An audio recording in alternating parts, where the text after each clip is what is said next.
It is a world of darkness.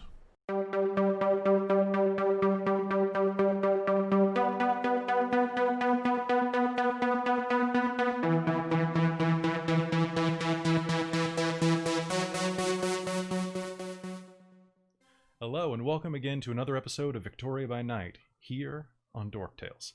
I'm your storyteller Kelly, and joining me tonight are my fantastic coterie of bloodthirsty players. Let's go ahead and say hello, everybody, starting with James. Why, hello there. I'm James, and I will be playing Leo von Ritter, the Malkavian of your evening, who is very interested in squeezing the most out of his own life. Yes, I think we'll put it with that, yes. And squeezing the most out of someone else's life. Got ya. That too. It happens at times. All right, I'm not a bad person. You're not a bad person. You're not even a person anymore. You're a vampire. Then I don't have to worry about that whole humanity thing. Okay, perfect. Yeah, let's do it. It's really true. It's just, bring the Sabbat back. It'll be fine. Don't give him ideas. Terrible Yes. ideas. I need my vicissitude. If I do, the Sabbat will be ran by a guy with a very harsh lisp, and he'll just be going vicissitude the entire time. Oh, beautiful. It'll be great. Speaking of beautiful, hello, Naomi. Oh, thank you. Hi, guys. I'm so sorry I missed you. My name is Naomi. I play Auna Wesley. I'm going to be your young Tremere for the evening. Hello. I'm so excited to be back. All right. So saying hello as well. Hello, Winter. Oh wait, Winter's going to be joining us later tonight, so we'll check in with her in a little bit. So let's go to the most beautiful. Hello, Chris. Oh, you say the sweetest things. I do. I'm just trying to get into your veins. Oh, God damn it, James. Hi, I'm Chris, and I'll be playing Mason Roy tonight, the thin blood dolt. Oh man, we're gonna make you a real boy one of these days. All right, so if this is the first time that you've tuned into Victoria by Night, no worries. You can totally enjoy all of the spectacle that's coming your way.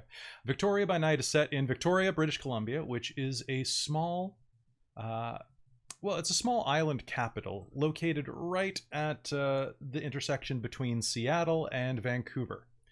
Vancouver Island is roughly, I think, the 43rd largest state if it belonged to the U.S.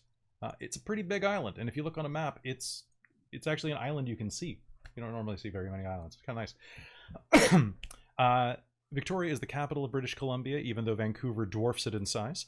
And speaking of which, if you do like games set in the Pacific Northwest, definitely stay for us, but don't forget that you can also check out Vancouver by Night over on their Twitch channel at twitch.tv/Vancouver by Night, because they're some good friends of ours, and you should go enjoy their content, because they have, they're starting their second season of fantastic games, so go check them out too. In the meanwhile, we are in our third episode right now. A little bit of backstory. The group here is a fairly young coterie that has just been forged together by the prince. It is modern day. This game is taking place on August 28th and follows immediately after game 1. As one of the players is pulled into a little side quest. Everything is fairly on par with the normal global situation right now. So people in Victoria are dealing with a global pandemic. And even though it did not hit us very hard, given the ability for vampires to spread pathogens through bites, the prince of the city has basically enacted his own version of a stay-at-home order, along with a vampiric blood delivery system equivalent to the Canadian emergency relief benefit, which is basically unemployment for people who are out of work from COVID. Similarly, vampires have been getting blood delivered to their house if they stay indoors. So that is what y'all are coming into at the beginning of this. Now, before we begin, there is one thing we didn't do actually two things we didn't do last session. One is that everybody should get 3 experience points. Okay, lovely. Cool. Naomi, you can includes you as well, because you're part of the team and everybody's going to log up together. Okay. Stay at Coffin order. That's pretty good, Chef Aladeth. I like that. Ooh, it's Philly by Night. Hey, Philly by Night. How's it going? I like Philly by Night. I love Philadelphia. I actually grew up in Pennsylvania for a few years, so I've got definitely some attachments to Pennsylvania. Especially the autumn. So good there. And then the other thing was that some of you on your character sheet got stains last session, and we forgot to resolve those because we ended rather climactically. So what I'd like you to do is let's resolve your stains and see if you lost any humanity. How many stains do you have, Leo and Mason? I have 1. You have 1. So what you're going to do is you're going to roll the difference between your... basically, you're going to roll all your empty boxes in your humanity. Okay. So that would so be you're 3 roll for that me. number. Yep. And actually, let's... I'm trying to remember what you got it from. I believe so. I got that one from being terrible to that policewoman. Oh, that's right. Yeah. Okay, so go ahead and roll. And Mason, what did you have? I didn't have any marked down. Oh, nice. Unless I got 1. Sorry, Leo. 1 success. 1 success. Cool. Sorry. Then you don't have to worry about a thing. You feel remorse enough for your actions that you will go on accordingly. When Winter joins us later, nobody let me forget that she also has to test for this because she did a lot of damage in that house. And speaking of which, Naomi, did you watch the last episode? I certainly did. Oh God. Okay. I was hoping. I was like, if I they certainly haven't- did. I sat through it and watched all of the chaos unravel. It was quite beautiful. Destroyed Okay. a house, but it was magnificent to watch. I just kept hearing the A-Team theme in the back of my head. Dun, dun, dun. Yep, that was basically what came to mind as this whole scene unfolded before me. But it was done with kazoos only. Oh. Okay. So with that, does anybody have any questions before we start? All right. The story begins earlier in the night, just before midnight, as your coterie traveled down to Bastion Square to investigate the second murder of the evening. As you approached, a vampire clad in a leather jacket and tight jeans named Frankie approached you. He pulled you aside, Auna, handed you a slip of paper, and said, "Hey, they're going to deal with this. The prince wants you to take care of this one yourself. You understand?" Prince. Really? "Yeah, really. I'm passing notes from the big shot. Take care of this." Well, I will then. Thank you, Frankie. And she's gonna open up the envelope. Inside, you'll see a simple piece of paper. The name Carl Johnson, an address along Quadra Street, and a little hand-scribed note that you read as, "Nobody says no." Make sure he knows that. Well, If you remember correctly, Carl Johnson was the newspaper reporter who reported on the hospital. yes, that's correct. Do you remember this? Well, I'd better go pay him a visit then, since the prince gave me my own special job. She'll just silently kind of nod off to her coterie and wave goodbye, just so they see her walking away, but she's not going to say anything. She's just going to walk away and get in her car. Okay. To drive off to my next location. Sounds good. As you get in the car, some music starts playing over your stereo. You head out. It takes you about 10 minutes to drive across town at a leisurely pace. And you eventually will find yourself over on Quadra Street, past the main little Quadra Village area where there are a number of grocery stores and coffee shops and some dispensaries. Past the store with the bridal gowns in the windows and the main routes to the university, or one of the only late-night restaurants in the city, a lone Boston Pizza there on the corner next to an old park that your research says used to be a place where convicts were hanged.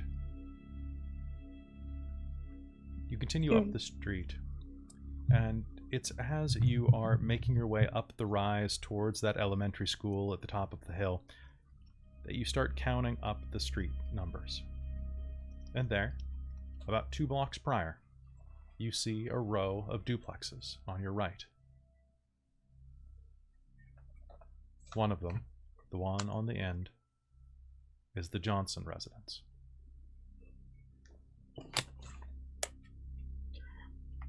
She's going to drive slightly past it, and I can't remember, is there a corner I can go around to maybe park my car? Absolutely. Yeah. All right, she's gonna go around the block and maybe go like halfway up the block to just park her car on the side of the road there. Mm-hmm.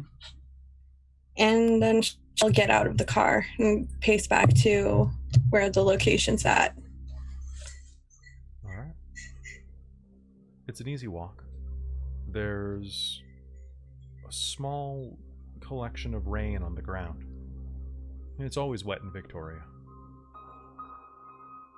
As you're wandering, you can see there are very few people out, even though it's about to be Friday morning. People are staying indoors for the most part, with the exception of a lone dog walker walking a pair of St. Bernards across the street. He turns, looks at you briefly, and then continues on his way as his dog pulls on the leash. I guess I make animals uncomfortable. Actually, you do. She'll just keep walking up till she gets to about the front facing of the house, and then she wants to review the letter one more time before going in. Taking a look at the letter, the intent seems fairly clear. The man resisted a direct bribe, caused some trouble for the city. But at the same point, can you do me a favor and make me an intelligence plus, let's say, insight roll? Insight? Yeah. Okay. And then it's 1 hunger dice, right, to every roll? Yes. So right now you're only at 1 hunger dice, so swap one of those die out with your hunger. Okay. Let me know what you get. I shall. Okay. I have 3 successes on 5 dice. Nice. Okay. That's so glancing down at this, aside from just an order, this is obviously a test of some kind. It's deliberately vague. Much like a creative writing assignment or a free thought experiment. They just want to see what I'm made of. They do. What are you made of, Auna? Sass and surprise. Let's see what plays out. She's going to walk up to the door and knock. There's a moment of quiet as you stand at the door. It's one of those standard cheap duplexes that they put in. It's still probably about $5,000, maybe $600,000 for the unit, but as you knock on the door, it reverberates slightly, and you get a sense of how cheap and hollow the construction is here. A moment later, the door will creak open, pulling against a chain, and a rather tired-looking man in his mid-30s with a strawberry blonde beard, thick glasses, and a cooing bundle against his shoulder will open the door. I'd like to use dominate if it's possible. Okay. Oh, sorry, go on. No, that sounds great. What do you say? Open the door. He pauses for a moment and reaches forward. The door shuts slightly, and you hear as the chain drags off. And he'll pull the door open. Yes, how can I help you? Carl Johnson. Yeah, that's me. Sorry, can we do the 6 feet thing? I've got, I don't want to risk my kid catching anything. He's got a baby in his arms. The bundle in his arms that's cooing. He pats its back as he bounces it slightly. You can hear a slight gurgle coming from inside of it. Go put the baby upstairs. Go put her to bed. We need to have a conversation. Yeah, of course. I don't want to wake Kevin up. And he'll turn and wander upstairs.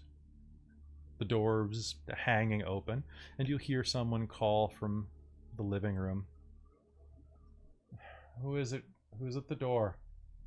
I have to go put the baby to bed, he says, and walks upstairs. Is that his wife? It's a woman's voice. Presumably. Where is it emanate? Where is it emanating from? Directly ahead of you, there's a long hallway with a stairwell that veers off to the left. On the other side of it is an L-shaped living room and dining room joint. Just around the corner of the wall where the stairwell leads up is where the voice emanated from. You can't really see the person, but as you are craning to look, a dark-skinned woman with her hair pulled back into a top ponytail will lean back. Hi? Fuck. Carl, you didn't shut the door. She'll get up and start heading toward you. Looks like she's wearing a pair of scrubs. I'd like to use dominate again, just... Okay, sure. What are you going to say? I'm going to tell her I'm here because of work. There's nothing wrong. I just need to have a conversation with Carl. Okay. Sure. Would you like to come in? You can wash your hands in the sink here. Perfect. Thank you. She'll go wash her hands in the sink and let her close the door to avoid contact with anything. That's fair. I guess we're in August, so if people wanted to wear a mask, I guess you could. Anyway. Oh. I have a mask. I could put it on. Nah, it's okay.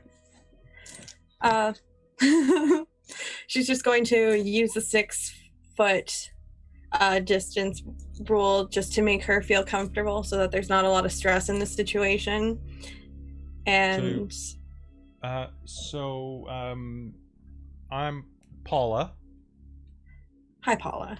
So you work at the Times Colonist with Carl?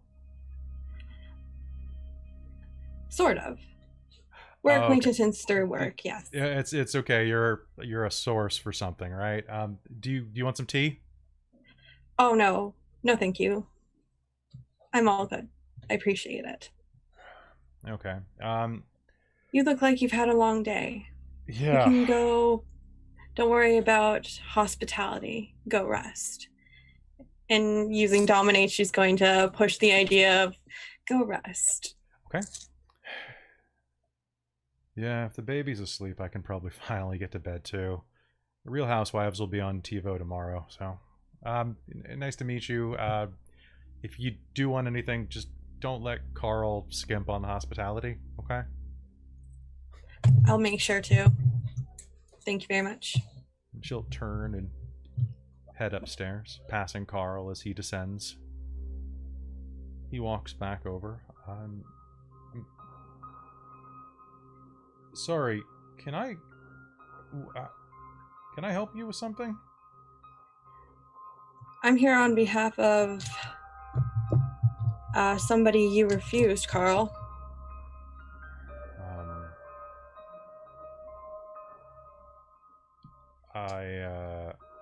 She's going to take a step forward towards him. Nobody says no. I don't need to know the details of what you've done. So sorry, you're not my type. Oh, I'm not trying to come on to you. I'm trying to go for your kneecaps, Carl. What? And what would you like to do? I want to intimidate him a little bit. Okay. Let me see what I can do here. So, yeah. I have manipulation. I have... So why don't you give me, if you're saying that, I want you to give me charisma plus intimidation. Oh, I can do that. Okay.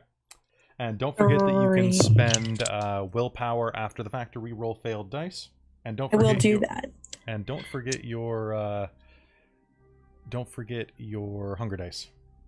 I have my hunger dice, and that leaves me at this. I'm going to roll, and if I mess up, I'm going to use willpower. That's a good idea. I got 1, 2, 3, 4. I got 4 successes, including a hunger die on on Okay. one out of 5 die. Okay. So I'm good. How are you doing this? Are you just gonna like close the distance between you? Are you gonna grab like a kitchen knife?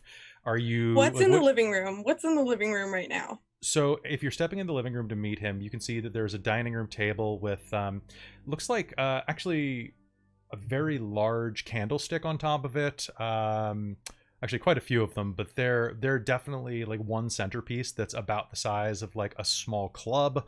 There is a ceiling fan that needs to be dusted that's spinning overhead. There are recycling bins lined along the wall that touches the kitchen. In the living room itself, there's a flat screen TV, about a 40-inch, quite old, that looks like it has a slight crack to it. Oh. You said there's candles. That means there's a candle holder. Yes, correct? there is a candle, like a candle stick. I'm going to grab that. Okay. She's just going to... There's going to be a brief moment of, I have no idea what I'm doing. I just know that this is what Ulysses wants. So... Oh, daddy's girl. I'm going to close the distance and grab that candlestick. Okay. And his wife is a nurse, so I'm gonna get Okay, so he's gonna stumble back and it's gonna give you an opening. If you want to hit him, you can. I'm gonna hit him. Okay, I'm gonna hit him. Okay, this is going to be strength and melee, please. Strength and melee. Oh, okay, and my hunger dice. Your hunger dice swaps in as well. And if you do damage, so he's going to be so stunned by your intimidation, he's not going to be able to defend himself on this first round. So he has no defense pool. I'm so sorry. No, don't be sorry at all. So this is going to count as a +2 weapon on impact. Okay. Okay. How does that affect my roll? No. Does that affect my dice? Not your dice pool. So you've never been in a combat in this game compared to everybody else. So. No, this is Auna's first time being crazy. Aw, it's not your last. No, it's not. This is just unfortunately my Oh, God. Oh, well, that's 2 successes on 2 dice. So okay, where are you aiming with this? I'm gonna go for his what's the closest knee right now in range? If I'm going for his left, yeah. I'm going to go for that knee, and then I'm going to quickly bite him. Okay. So that's going to be 2 different things. So you can do one of those right now. So what's going to happen? You're going to go for his knee. Oh, yes, you're going to go for his knee. Absolutely. One moment on this. God, I'm so sorry that she's a psychopath. I'm sure you were expecting more. You know what? I think the best thing with Tremere is you don't go in with expectations, and then everything works out fine. It does work out just fine. Okay, so closing the distance quickly, you come forward, grabbing the side of that candlestick, and whip it out with a swift motion. You are going to bring it down into the side of his kneecap, and he is going to yelp as you hear the patella disconnect from the rest of the knee, and his leg buckle beneath him as you deal 4 levels of damage to it.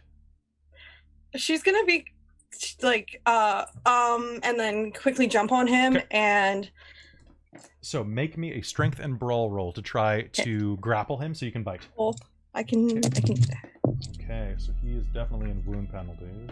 So I got 2 out of 3 dice, 2 successes. And I got 0. So I'm so sorry, Carl. You are done for the evening, sir. All right. So biting into his throat, you can feel rich, flavorful blood pour down over your tongue and down your gullet. It tastes divine, and he faints immediately, succumbing to the kiss. The blood that is pouring inside of you right now is going to be... I'm just going to check what resonance this would be real quick.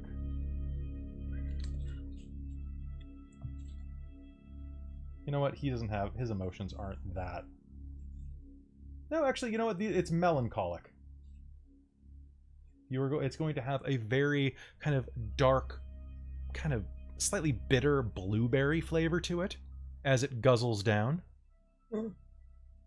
So the way hunger dice work, you'll never get rid of your last hunger dice unless you kill him. Would you like to?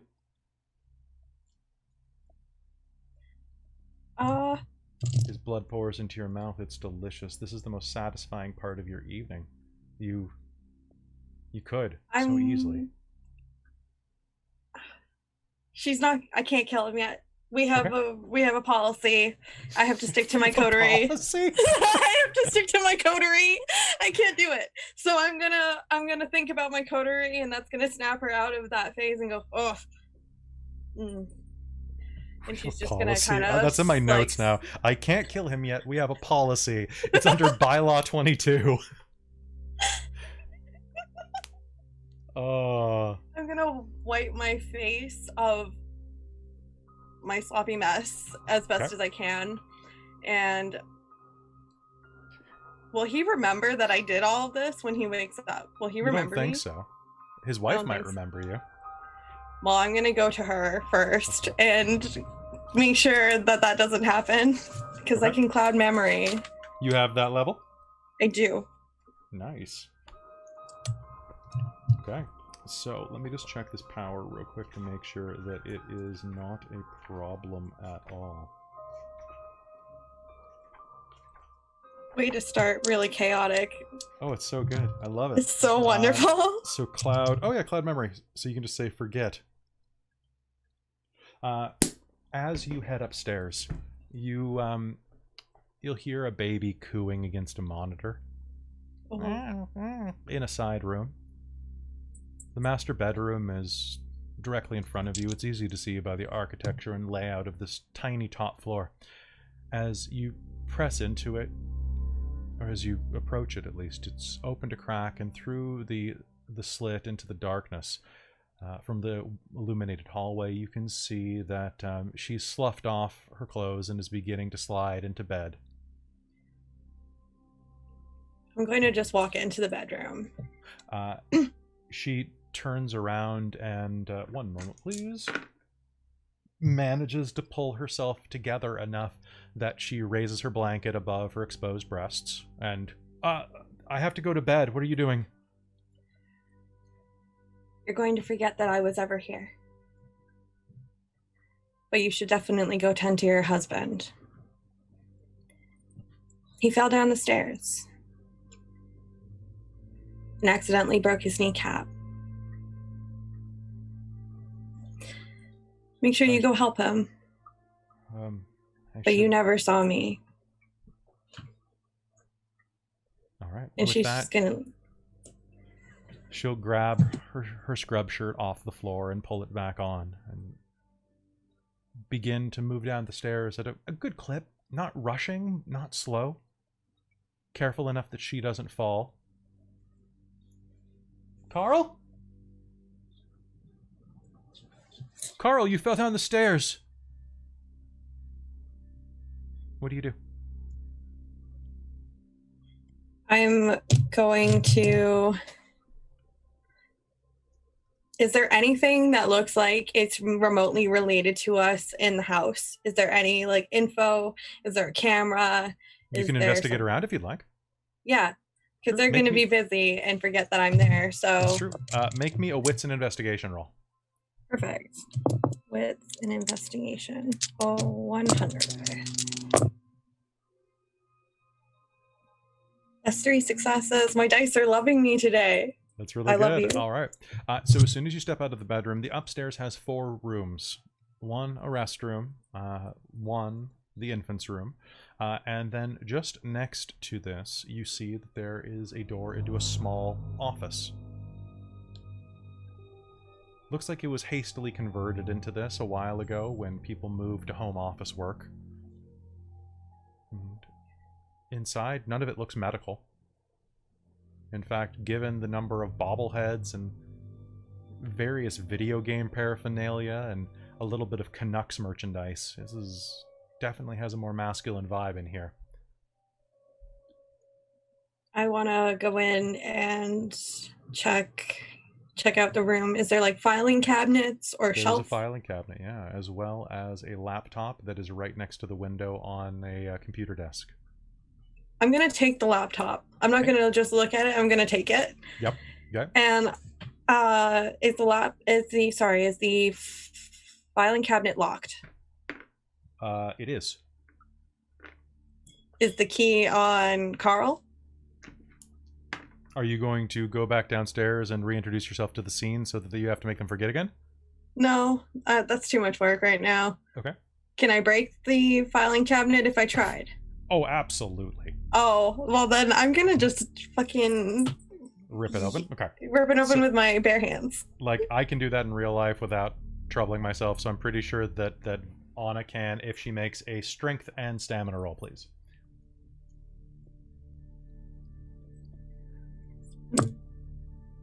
Nice. James, your green screen makes it look like you're being assaulted by bats. I like it. That, out of 3 dice, that's 2 successes. Okay. All right. So you're going to have to lean into it for a moment, and you almost pull the handle off of the filing cabinet, but there's a grinding wrench, and it pops open, revealing a host of well-organized files inside. Do any of the files particularly look suspicious? Like any corners of photos sticking out or anything like that?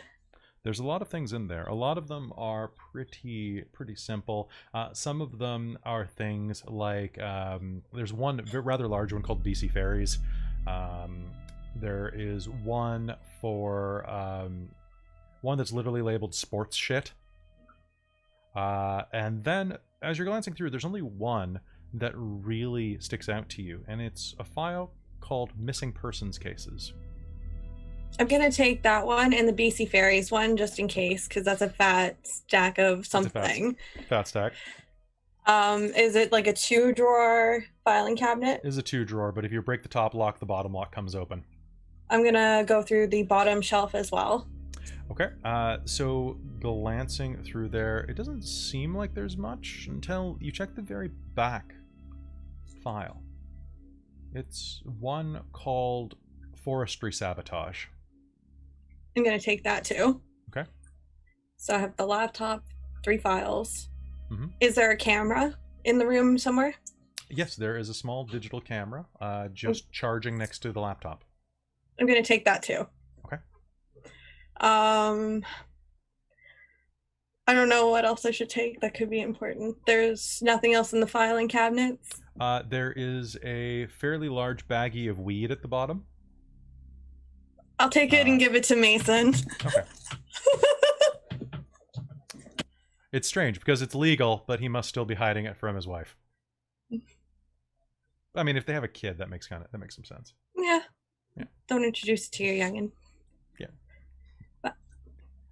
So you'll see that, and besides that, it's mostly just memorabilia inside of this room. I'm gonna take what I have then and quietly go out the front door. Okay. All right. So you will be able to manage to slip out without any problem. As you walk out onto the front steps of their house and shut the door behind you. Yep. There's a car parked on the street directly in front of you. Oh, good.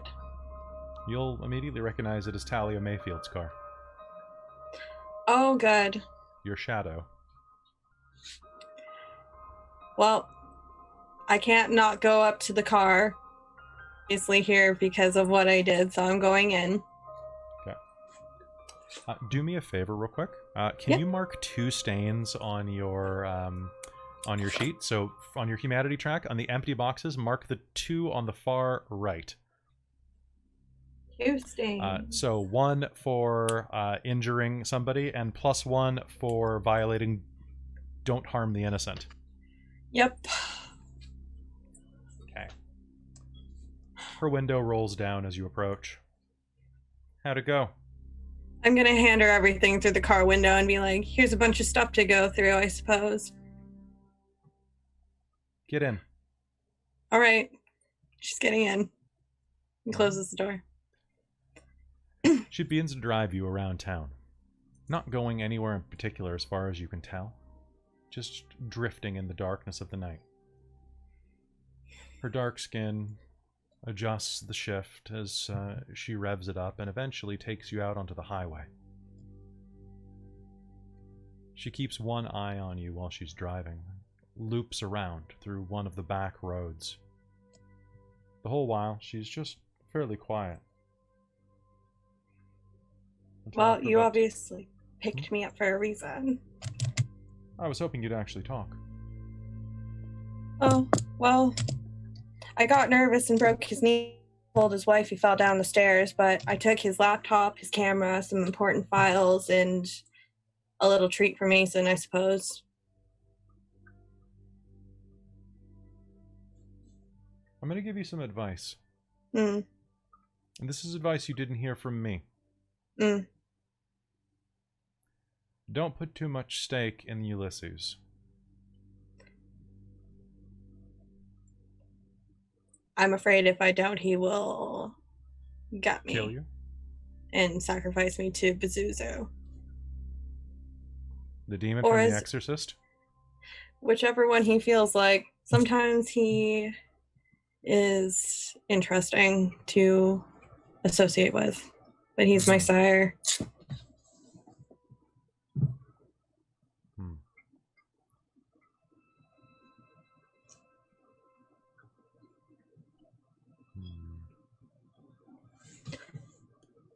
But next time I will approach it differently. Do you not like the way that you approached it? I'm not sure. It was adrenaline and it can't be being adrenaline unless you drank it. Well, I did bite him.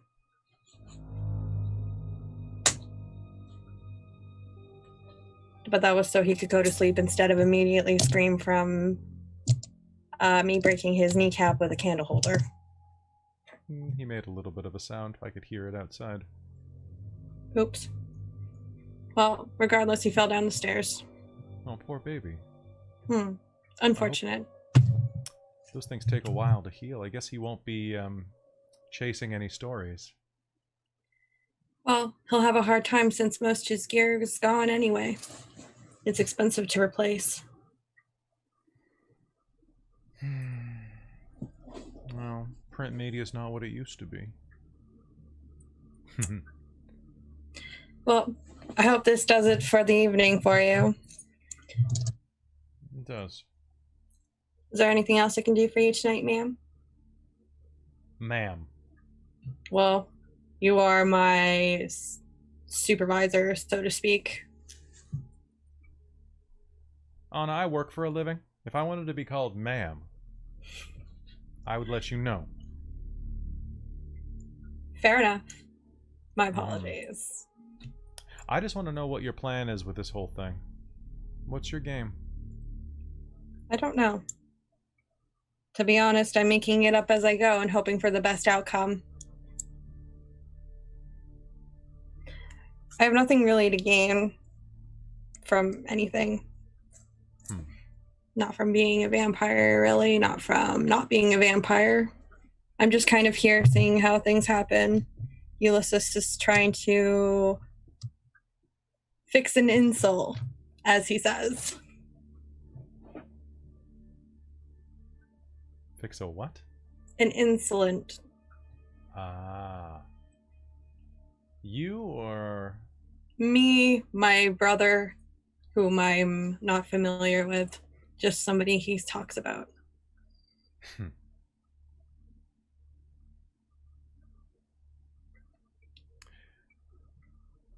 Ulysses. She bites her lip a little hard on that one. Ulysses is? Motherfucker. And she will pull up next to your car. Am I in trouble? No. You're not. Oh. Is this gonna make me get in trouble with Ulysses later? No, don't worry. I wouldn't let anything drip back on you. I'm your supervisor, after all. She's gonna get out of the car and just ask if she wants me to leave her with everything I got or bring it back to my coterie. Your coterie is indisposed right now. Last I heard, they were headed out to Souk.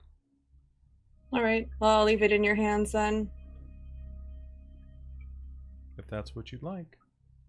Why don't you go home and rest up? You're probably not going to be able to catch up with them at this rate. Alright. It's not too far away anyways. Have a good night. You too. Drive safe. You too. And she's gonna get out and walk back to her car. Alright. She's going to drive off into the night, leaving you alone in the dark. I'm just gonna sit there. Sure. You'll see the man with the St. Bernard's return coming back the other way. I'm just gonna sit in my car and think about what she said and what I just told her. And she had 2 seconds of maybe that was bad. But how would you know? But how would I know it's bad? Alright. Now, the rest of the week is pretty easy. You learn fairly quickly about what happened with the rest of your coterie. That they went and managed to capture the newly embraced kindred. That they managed to kidnap some of her victims before the masquerade could be broken. And they returned and had a successful night. Over the next week, you set about your normal duties. You do your normal things. Do you check in with each other throughout the week? I may go visit Leo. Not unless I have to. Okay. So, how long does it take you to go find Leo? I don't imagine very long now that I've been to his house. Okay. I have permission to his library. That's true. So 3 nights later, on that Monday evening, Leo, you will be reading in your study when your butler tells you, Philippe tells you, that there is a Miss Wesley has arrived to visit the library as per her arrangement, sir. Ah, yes, of course. Thank you very much, Philippe. And I will go and meet her myself. And I will set aside my reading. I'm not sure exactly what's on the docket for tonight, but I will quite merrily stride off to go meet Auna at the front door. Mm-hmm. All right. So Auna is walking through is standing around in your vestibule. Auna, welcome back. Foyer. I think I'm classy enough. I have both. Ooh, a vestifoyer. Hello, Leo. I wish to explore your library. I'm looking for something in particular, and I'm wondering if you can help me locate such. Oh, yes, quite of course. I'm, of course, infinitely familiar with all the facets of the library. What exactly are you interested in, my dear blood sorceress?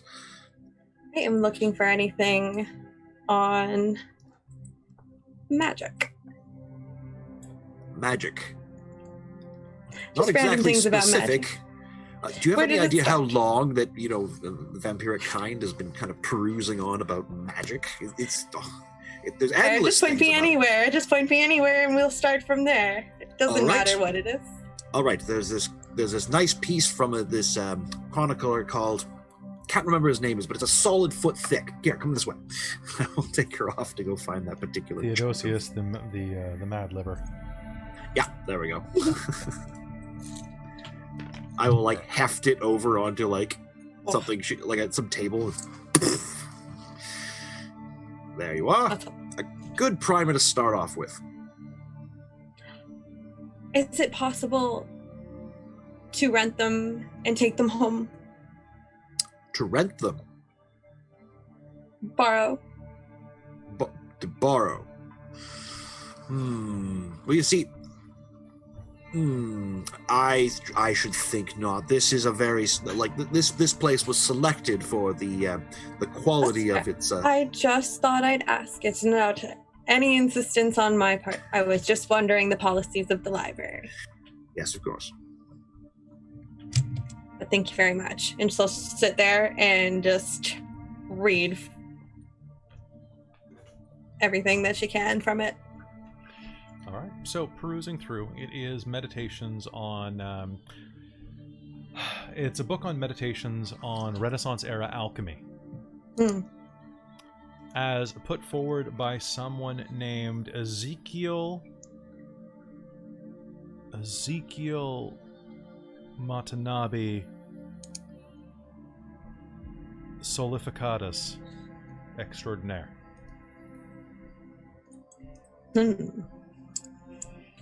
Just going to peruse through this book. There's some words that keep coming up that strike you as a little bit strange.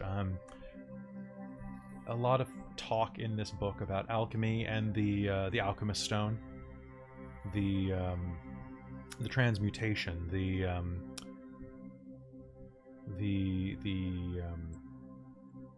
so as I should say, the philosopher's stone, not alchemist stone. I almost said sorcerer's stone because that's how, but things on that. And one word keeps coming up a lot in relation to alchemical practices. Following the alchemical practices of the Solificati, I have managed to separate and parse the different elements of what makes man and woman separate from beast.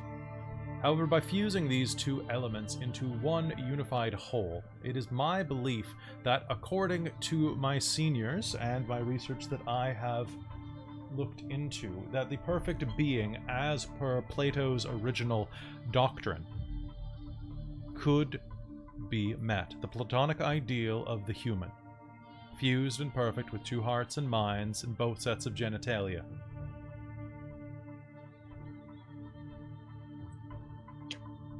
My experiments will begin shortly with volunteers that I have procured for a small payment of florins. Experiments. Ooh. Later on in the book, it's... now, Leo, do you spoil the ending for her? Quite probably.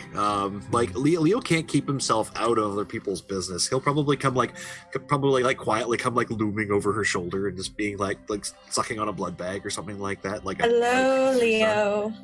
Hello, Auna. Oh, this part. Oh, yes. It's quite the story. He'll reach over and flip a couple of pages. Oh, yeah. Wait. Flip back and then. Nope, not the part I thought it was. Yep. Unfortunate. As he's flipping through the pages, you will see that there are several crude sketches of people in various states of melting. I'm gonna make Leo stop flipping the pages and go stop for a moment, and kind of push his hands away and put 2 moments. I will smack her hand. Oh. It's my library. Now, but don't surely you're spoil not this trying good to. part. But it's all about melting people. I mean, what would you need to know about melting people?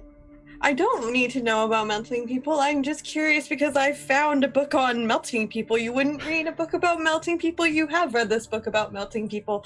Leo. Really now? Well, if you want tortures, that's over on aisle 4. But I found melting people here. Let me just see. Oh, please. Very well. And Leo will probably he'll probably wander off over towards where his telescope is and probably sit down there and go look at the stars for a while. She's going to go back to her reading and kind of go, oh, Leo. So Always trying to tell me. What you'll learn from it is the experiments involved high concentrations of lye and mercury and were unfortunately not survivable. Although the flesh did fuse. Oh. This sounds terrible. It does. So they died. So after that, he moved on to animal experimentation. Lots of different ones, like trying to fuse dogs with cats. One time he tried to fuse a dog with a little girl. That didn't go too well.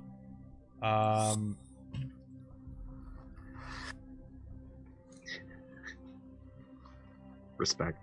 Yeah, sorry for that. She's probably, after a point, going to go, okay, and close the book. Great. And just set it down for a moment and go, okay. He tried to fuse a little girl and a dog. At what point? Leo, at what point did we ever stoop so low that we needed to fuse a dog and a little girl together? Why didn't you warn me of this? I should point out, you're the blood sorceress. I am the Malkavian. We are completely without blame on anything. Always trying to find out. You're always trying to find out about blood sorcery. Yes, but I don't actually want to use it. I mean, I'm just curious, and I might want to use it. I don't know. What would you do with it? I don't know. I would have to learn more about it. Like, what would you suggest? Well, right now, the only reason I'm using it is because Sire wants me to practice summoning demons. Well, so are you trying to summon? I've been trying to work on improving some of the ritualistic materials that I've said. Perhaps I could sit in on one of your sessions at some point. That would be an ask. That would be an ask, my sire. Do you do everything your sire like that? Do you always fond your sire like this? It's quite embarrassing. I don't want him to eat me. So I will do what I need to do. Clearly, you have a very interesting relationship. Tell me about it, Leo. About your relationship? That would be your expertise, not mine. I'm the observer. It was a saying, Leo. It was a saying. Oh. Leo will just look incredulous. All right.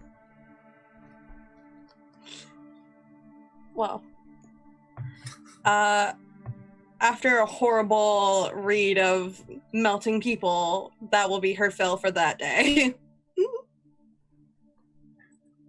All right. And so with that's what's going to happen there. Now, other members of the coterie are doing other things around this time as well. And we're going to transition to Mason. Mason, standing outside of the junkyard as you are, you hear a bit of clanging. Who are you talking to right now? What's your friend's name? Your old contact? Good old Steve. Steve, that's right. All right. Steve takes one good look at your car. And the truck. And well, yeah, because you have the truck there as well. Yeah, that's the one that I called him about to get rid of. Oh, okay. You called him about the truck. Okay, my bad. Yeah. I thought you were calling about. I'd probably get rid of both if I had to call him anyway. Holy shit! That's a nice truck. You want it? I want it off my hands. How'd you afford this? You give yourself a little discount? Like, come on. Are you back? No, it was... Don't fuck with me, man. Are you looking for work? Because I'm not looking for that kind of work. Some friends got into a bad situation, and this truck has a lot of heat on it, and it needs to disappear.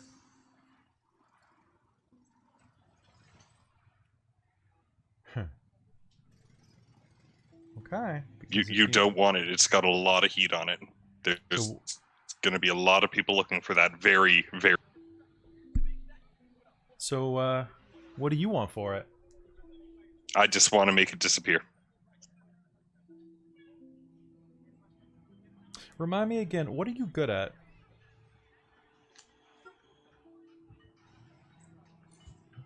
Remind me. What did you used to be good at? Come on, bud. Stealing cars. Yeah, I used to be good at stealing cars. Busting locks too, right? A little bit. Yeah, a little bit alarm systems? I haven't done that in a long time. That's true. But you know something really weird's going on right now? There's this whole global pandemic thing, and a lot of really rich people are stuck away from their homes. It's really sad. If only somebody could check in on their houses and make sure everything was okay. Come on, buddy.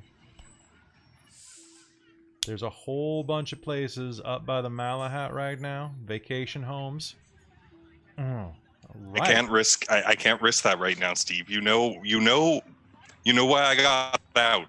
All right? I got a kid I got to try and take care of. I can't do this. I can't be in.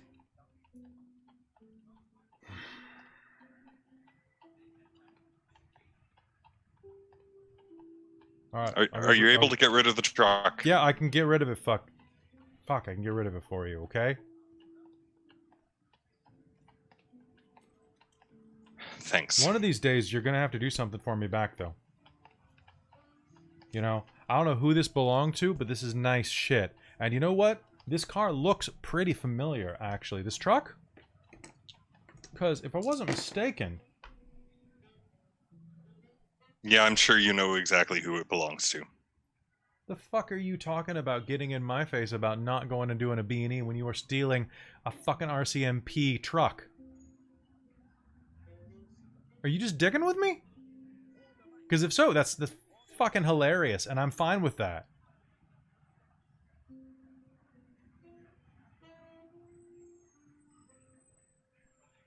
Actually, you know what? You want to do me a favor? You know Josh? Little Josh. Scrawny, used to be a DJ. Hangs out over by, fuck's it called? That bar in Langford.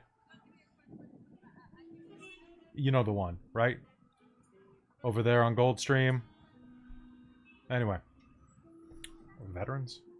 I don't fucking know. The new development. He was trying to push a little bit of Molly there, and someone beat him up the other day. This guy named Earl or Carl or something like that. Some big, bald skinhead fuck. I was going to pay him a visit and, you know, maybe persuade him not to be so rough and tumble, but, you know. If I remember correctly, you were good at picking locks, but you were also pretty good at accidentally getting in bar fights. And if they hit you first, plausible deniability, right?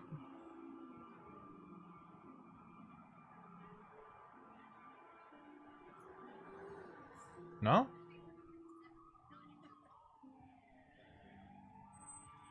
I think you're muted right now, Chris. All right, fine. I'll figure something out. See? I'll deal with this Earl or Carl. Do you even know what his name? I don't know. Look for a big fucking skinhead with a neck tattoo. Gotta pick. What's the tattoo? I don't know. It's like bullshit cursive, like tribal shit. You know, like the barbed wire, but like... Okay, I'll take care of that, all right? Are we done? We good? Yeah, man. We're good. I'll take your car. Thanks. And with that, he'll take the car and head out into the night.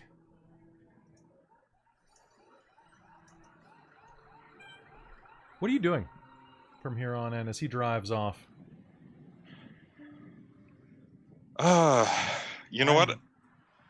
What are Go you ahead. driving now that your car is so Right messed up? now, I am not. I'm going to, especially since for some reason my insurance paper is gone. I'm going to probably start looking into buying something cheaper, but I also work for transit, so I'm going to take a bus. Fair enough. I guess you got a free bus pass. All right. So where are you headed tonight? Well, after that exchange, Mason definitely needs a drink, and you know what? May as well get this shit over and done with. So, what's the bar I'm thinking about? Is it the Rose? The Rose is on Machosen Road. You're right. What's the one that's over on Langford that I never go to? Like over on the other side by Costco. The one I never go to. I know the one that's by Goldstream and Veterans. I believe that's Darcy's now. Wait, Darcy's moved out there? Yep, there's a Darcy's there. It used to be the station house. That's right. It was the station house. Thank you. The stay-ho. The stay-ho. All right, cool. So, you'll be heading out to the Darcy's then.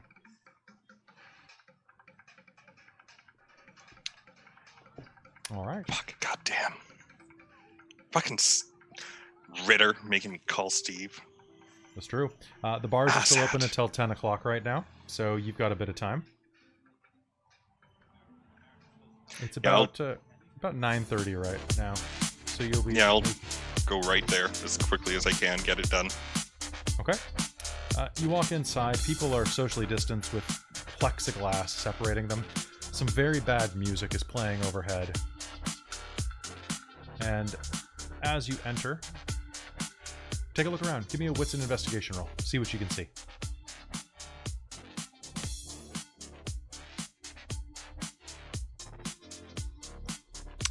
One. You know what? It doesn't take very many successes to see a 300-pound skinhead sitting in the corner laughing way too loud with a couple of his skinhead friends. Oh yay, there's more. Just 3. Sitting in corners. Are they near the wash?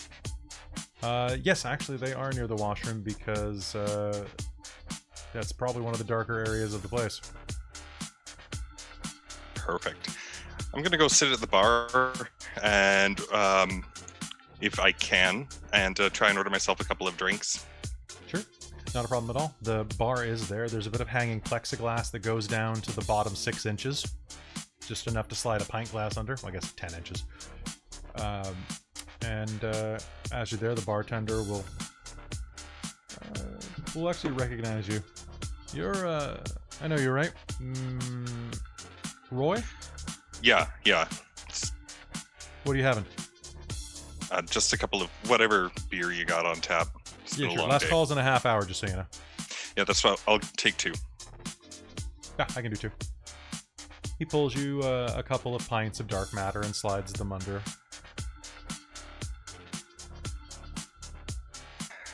Okay, What do you do? perfect. I'm gonna go sit somewhere just on my own and just kind of fume a bit and drink one as quickly as I can.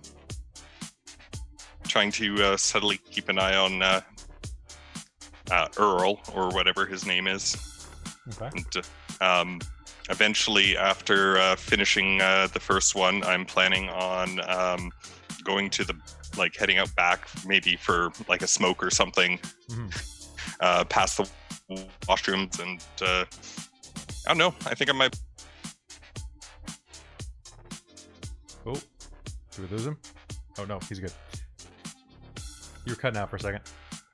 Oh, shoot. So you're gonna head over to the washrooms and, after finishing one, possibly bump into him and spill the other one on him. Okay. So as you are sitting there and you finish your first drink, you will see that it's thinned out a bit. There are only 2 guys there now. The skinhead, the big skinhead, and one of his little skinhead buddies. All right, you head over. Perfect. Yeah, you know what? We're pretty tough. I mean, I saw frickin' Von Ritter get shot. I got this. You got this. I can do this. Oh God. All right, and I'm going to head out past the washrooms, head to the back deck to have a smoke, and maybe stumble into him and spill my drink on him and see where it goes from there. Okay. You spill your drink on him, and he stands up, suddenly knocking the table back a few inches with his very, very large gut. He's he's a very fat skinhead, but a lot of it is muscle heft underneath those layers of fat. And he stands up suddenly wearing his vest and t-shirt. He'll go, oh, shoot. Watch your fucking feet. You just made me spill my drink. Whoa, calm down, friend. It's just a drink. Friend? We can replace a drink. You fucking skinhead? Like, and what the fuck is up with that shit all over your neck? You owe me another drink. Go buy me another drink right now. Ass chat. Look, we can resolve this peacefully. Obviously, you stumbled under your own inebriation. I feel that we Are can you get saying you I a- fucking did this? Are you some sort of fucking idiot? Are you calling me a moron? What's wrong with you? Go get me another drink. Troy, these anger management classes aren't fucking working. Can you do me a favor? Can you... you can make me an offense or a defensive roll. He's going to try to headbutt you in the face. I'm going to let it happen. You're just going to let him hit you? Yeah, because then self-defense, right? All right. Sounds good. All right, so that is going to be, he's going to grab you by the shoulder and hurl his bald skull into your nose. You're going to take 2 points of superficial damage. And can you make me, let's see. Is this a frenzy roll? Physical provocation? Yeah, make me I a don't frenzy. Oh yeah, you don't frenzy. God damn it. Okay. All right. So crunch, your nose is pushed to the side by this awful hit, and blood begins to stream down around the corner. I'm assuming it still does. You still bleed. I'm lifelike. Your lifelike, yeah. So it starts to bubble around the corners of your nose. What do you do? Oh, now it's on. I just right for his face. I'm in there. I'm fucking brawling with both of them. All right, sounds good. All right, so this guy is going to. So what do you do? Punch him? Hit him with the bar stool. Hit him with the table. I'm gonna go for. Actually, yeah. You know what? If I backed up, no, I'm gonna just go in with my fists right now. Sounds good. He's gonna try to punch you right back. So strength and brawl. Strength and brawl. 4. 4. You go in and fire a punch off. Would you like to spend a willpower to re-roll any fails? No. Okay. You duck inside. For a fat man, he is fast. You're going to take another point of superficial as he ducks under. I got 5 successes on my roll. Brutal. He buries his ring finger into the side of your teeth. And you are going to feel the inside of your cheek get shredded from this. His friend is going to circle around and just watch for now, but you see that he's flicking something in his hand. You think it might be a switchblade. It's your turn again. What do you do? How does using a rouse check to heal, like, is that reflexive? It's, yeah, it is reflexive, if I'm not mistaken. You know, fuck, I'm just gonna do... So let me double check because healing is weird now. I know as blood potency 0, I can only heal 1. That's right? Okay. Healing superficial damage. Ooh. I love it when it's like, turn to this page, and then it's like, turn to this other page. And they're like, check a table on this other page, and that table is Yeah, on you that do page. my understanding of the mechanics for it is you do a rouse check, and... Yep, and it's 1. So you're right. So go ahead, do me a rouse check. So I failed the rouse check, so my hunger goes up. Okay. No, So you my still hunger goes heal? up, but I still heal the 1, and I'm gonna keep going after him with my fists. Okay, go ahead. Sorry, just adding another hunger die here now. Sounds good. I hope you get a bestial success. 5. All right, you actually... so ducking in, you are going to strike him, dealing... That's going to be 5? 2... Okay. His second hit, he's a little overconfident with this and tries to catch you with a haymaker, but you're going to duck inside and catch him right on the chin for 4 levels of superficial damage. He is going to go flying back and collapse through the table, which is going to rip directly off where it's nailed into its base. The sheer weight of this man, he's got to be 320 pounds, coming down on that table. It didn't stand a chance. At that, his friend is going to go, Aaron! And come at you with a knife. It was Aaron the whole time. Damn it, Aaron. So you can choose to strike back or you can defend. Your call. You know, I'm going to strike back. Okay. I have 2 successes. 3. Oh, nice. All right, so he's going to come at you with a large knife. Actually, it's a 6-inch flip knife that he pulled out of his pocket. He snaps it open and comes at you right at the gut level.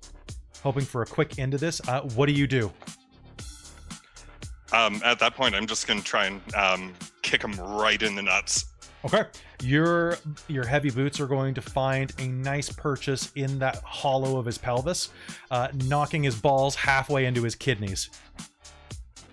He's going to grunt, and he still has a little bit of fight left in him. Do you finish him off? Yeah, you know what? Like, I'm sick and tired of being treated like shit from the other vampires, and this guy's came at me first, so... Okay. 4. All right. What do you do? How do you finish this fight? I'm going to try and take out his knee. Okay. You are going to take out his knee, and he is going to fall backwards towards Aaron. And the hit is strong. You can hear a crunch inside of his kneecap as you sweep it out from under him. But then something goes wrong.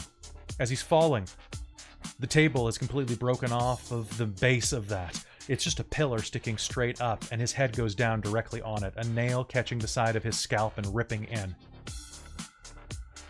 He falls to the ground, a pool of blood quickly forming under it. Can I get a...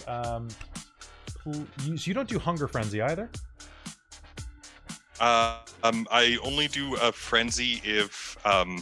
like, I can still have the Beastal Failure and the Messy Criticals, but I only do a Frenzy if something supernatural forces me to. That's so weird. So you will see a pool of blood begin... What happens with higher hunger ratings, then? Well, I guess I just go messy all the time. Fair enough. All right, so you will see a pool of blood forming, and the bartender glances over. What the fuck? He was coming after me with a knife. Dude, those are fucking Hell's Angels. Get out of here. Fuck. And run out. Okay. You run out into the night, and that's how you spent your Monday evening. All right. Everyone went for the kneecaps. I'm so pleased. Everyone went for the kneecaps. It's super effective. Meanwhile, so Leo, you have a pleasant evening talking with Auna and eventually send her off. How do you spend the rest of your night that night? Well, probably depends a little bit on the state that I'm in. It's been a couple of days, you said, right? It has been a couple of days. Have I managed to heal the gunshot wounds that I had? Because if you do a rouse check, yeah. Yeah, so I probably would have had to do a couple of those because I think I heal 1 superficial and I think I've got 3 on so make me 3 rouse checks. Ooh, rouse checks, nice. Let me switch over to my character sheet. Sorry, it might be a little bit dark. That's great. And boop, there we go. All right, so and a rouse check is just a D10. You need a 6 or higher for it to not matter. Okay.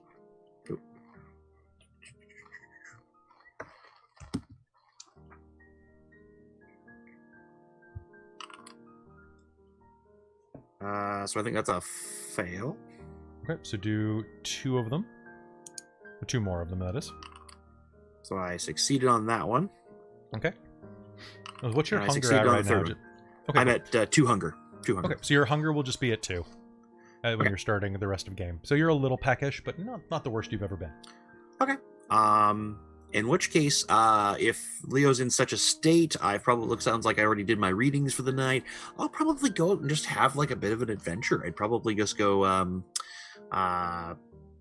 probably go out obfuscated and just kind of skirt around the local area, go have a walk on the beach, sit on a log, contemplate things, wander downtown, whatever kind of feels appealing.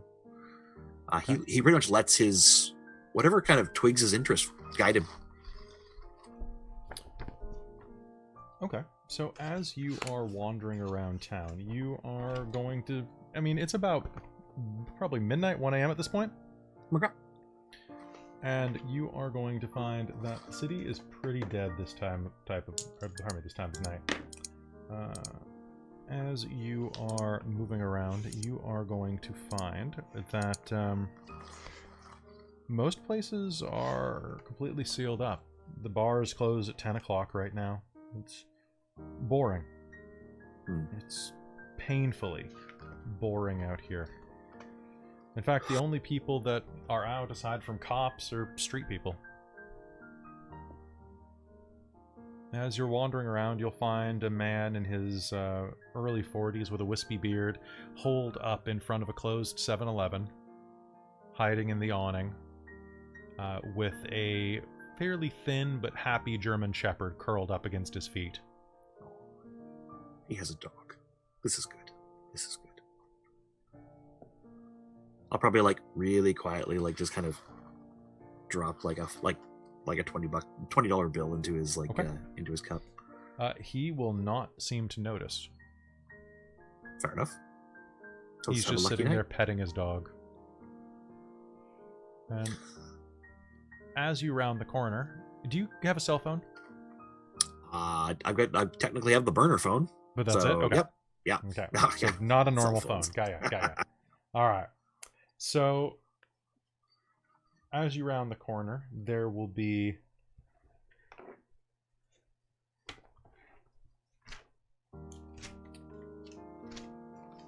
a brief sound of shuffling next to you. Wow. That was sweet. A fairly neutral voice will come over your shoulder. I will look over my shoulder and probably auspex that in direction just in case I need to. All right, let's see how the Clash of Wills works in this system. Yeah. Wonder if it's on the cards. It might be, actually. Double check how it works, auspex versus obfuscate. Yeah, I'm just trying to flip over to the cards that I have. Okay. Auspex versus obfuscate. Paranoia.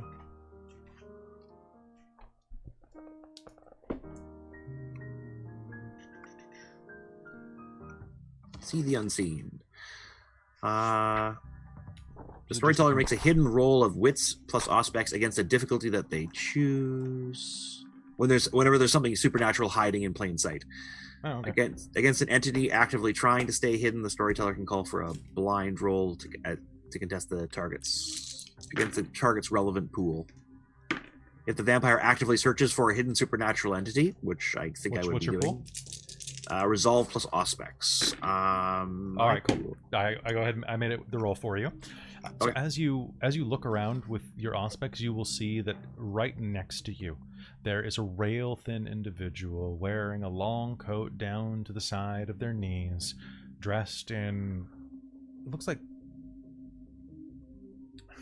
a video game t-shirt and club kid wear from the late 90s.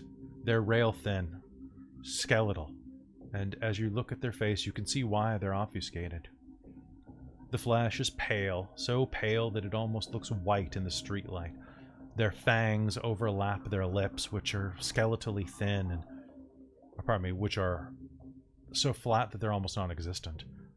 Ears are pulled back in a bat-like fashion, and you're looking at the most hideous person you think you've ever seen. Okay. Do I recognize them? Do I know them? You have recognized them, you recognize them from Elysium as Arlen Morelli, the Nosferatu Primogen. Arlen, how nice to see you. My apologies, I didn't happen to wander into your territory or some such, did I? No, just out for a walk. Oh, okay, me too. Lovely to see you. I mean, you're hideous, of course, but I only mean that in the most honest of fashions. They reach upward and pull their hood over their head. How have you been? Oh, well enough other than getting shot a couple of times by accident. Well, semi-accident. It happened. Nothing to complain about. I heard the cop. So, What do you what's think been going on around here? What's been going on with you? When was the last time we spoke? It must have been months, hasn't it? What do you think they'll do to the cop? Kill him? I hardly have any idea. It's not my place. If they kill him, is that your fault? Or is it just natural selection? Is it my fault? I wouldn't think so. I certainly didn't kill him. I certainly didn't put him into a... I was supposed to might have put him into a position where that might have happened, but it's not like I had any choice in it. I was simply an agent as well. Fate is fate.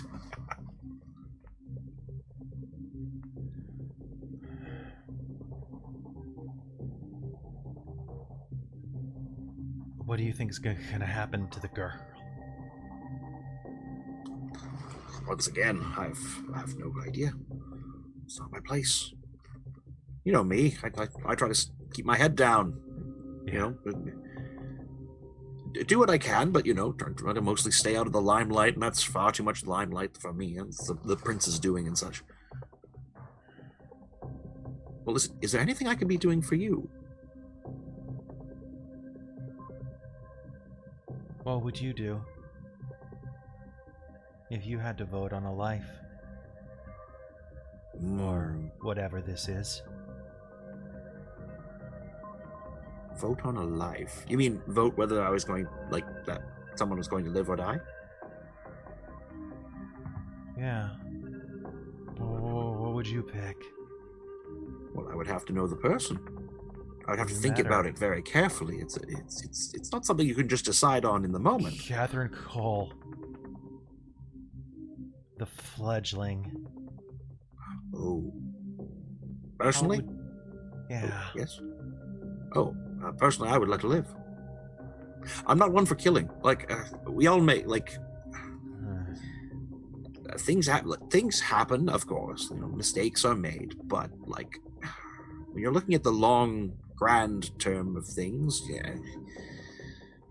you don't want to hurt people. You don't want to leave a cascade of bodies, but... The traditions were violated. Yes? And that's for others to decide upon, not me. You asked for my opinion. I'm less tied to tradition than most. I mean, it's kind of my nature. I just kind of... It might change if you end up taking Brittany's place someday. Yes? Yeah, I suppose it would, yeah. Have a safe walk. Thank you. Mr. Von Ritter. You could just call me Leo. Yes, I could. Good night. Good night. And they will begin to head down the street, slowly beginning to vanish from your sight. That's supposed to be is it supposed to be friendly or threat or... I'm not sure quite what that was. That's the way it is. And with that, your night ends somewhat strangely.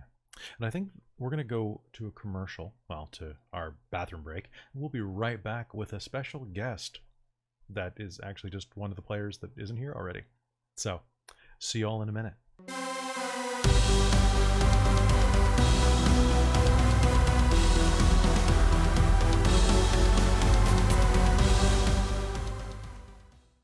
James, I thought you froze for a second. That face was so good. Welcome back to Vampire the Masquerade Victoria by Night. Hope you enjoyed our brief interlude. And hi, Winter. Winter's here, everybody. Our most hideous member. It's true. Oh. But our most beautiful soul. Yes, truly. So Winter, it was brought up that for one, you have 3 experience from last session that didn't get recorded, so add that to your sheet. But Okay. also, yes, Vancouver by Night, you missed the TPK, but that's okay. They respawned. Can you do me a favor? And we need to do your stain roll from last game because we forgot to do that. So, how many blank spaces do you have on your humanity chart?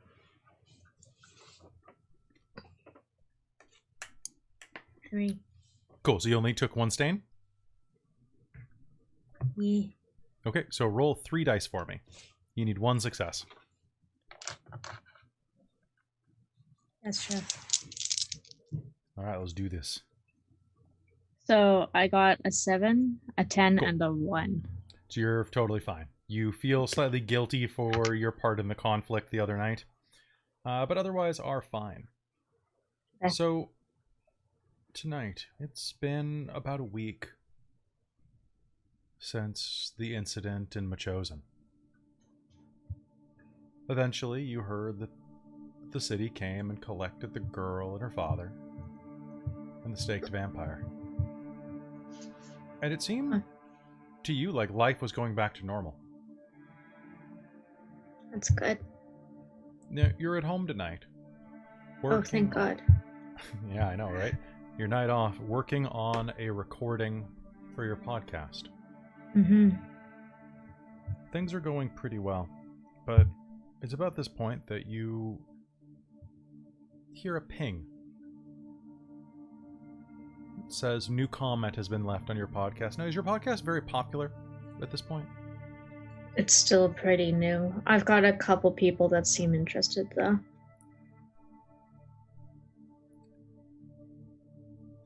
You have a comment left there by a user called JAC3105. Wow, this is really interesting stuff. And to think it's in my own hometown. That's so cool. And your voice is so pretty. Sucker.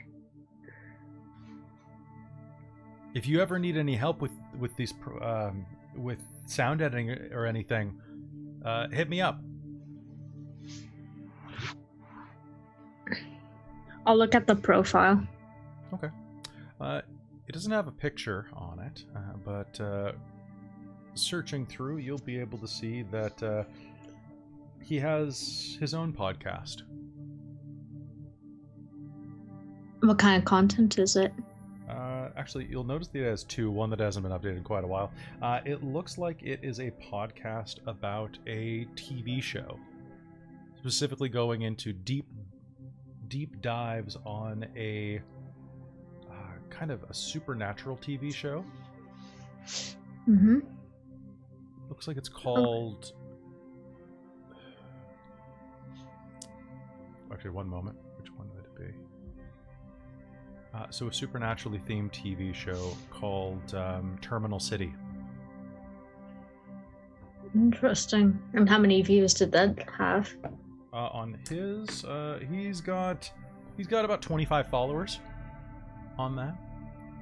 And as you click the first episode, it'll say, "Hello, listeners. This is Jace here, and tonight we're talking about Terminal City, the little supernatural show set in Vancouver, British Columbia that could. If you'll remember, this show follows a group of normal people as they're confronted by supernatural monsters that bring them out of their humble origins and thrust them into a cacophonous mystery. Join me tonight here on Terminal City Stories as we discuss the pilot." He has that kind of NPR voice. Interesting. And how long ago did he make this pilot? So he's about 2 episodes past this. Overall, it looks like he's releasing about once a month. So this came out in late April. Okay. And does he have commenting on his? He has a couple. They're mostly things like, "Want to get more subscribers? Visit our website today and buy as many likes as you want. Okay. Interesting. And what other... Is this like on YouTube or something similar like that? So this is on Podbean. So Podbean, okay. Yep.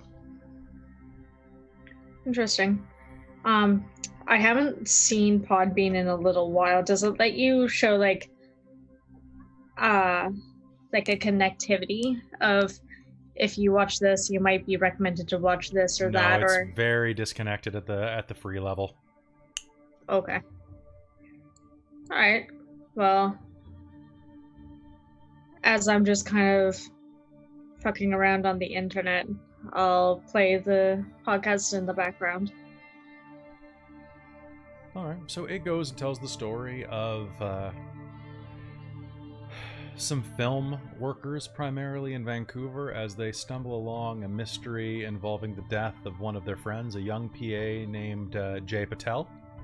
And kind of goes through this will they, won't they arc with a couple of X's, as well as some mysterious circumstances happening to a young couple that is brought in by a brother who worked with this man, and so on. Eventually, like, the first couple of episodes are kind of slow, but it sounds like it works out pretty well overall. However, this series was created in 2017, and there's no talk of a second season yet. There's rumors, and he complains about that a lot as he goes through. What kind of rumors?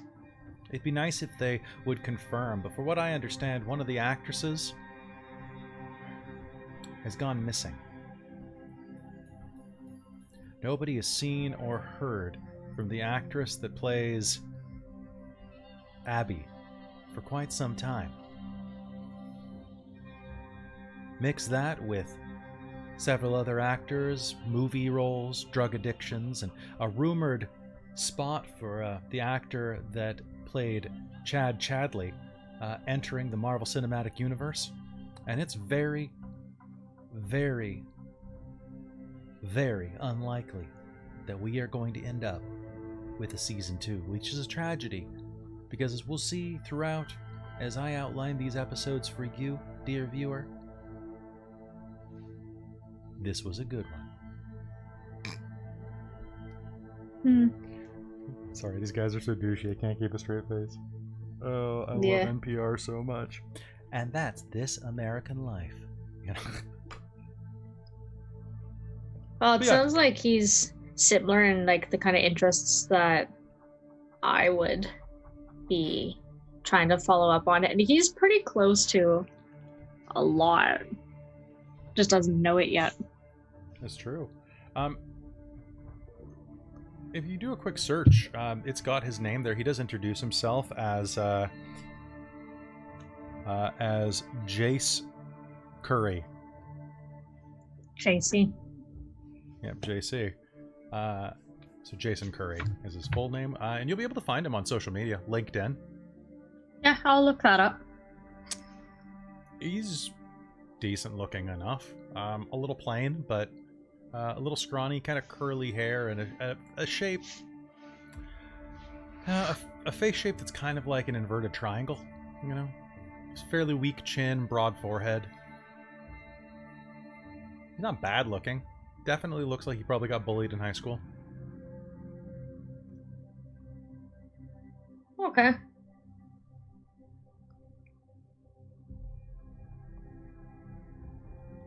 I'll send him a quick message then. Okay, what do you say? I'll say, hey, thanks for reaching out. What kind of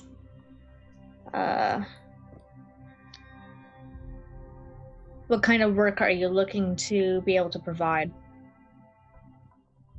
You'll receive a response immediately. Hi, it's great to hear from you. You're assuming this is what he sounds like, at least.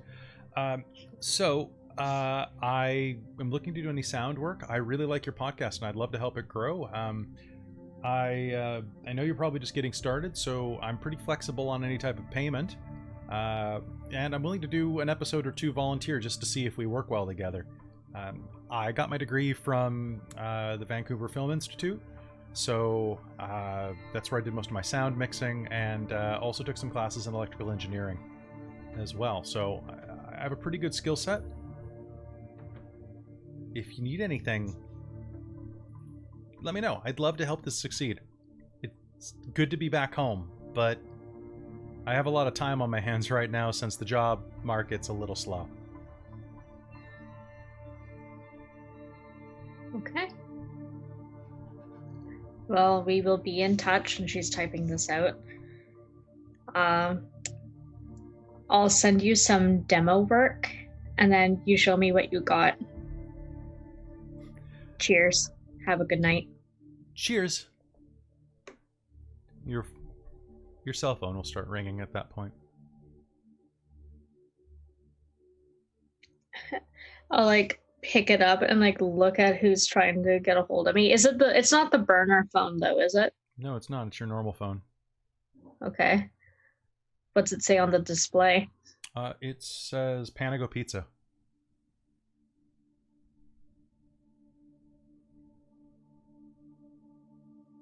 She'll click it on.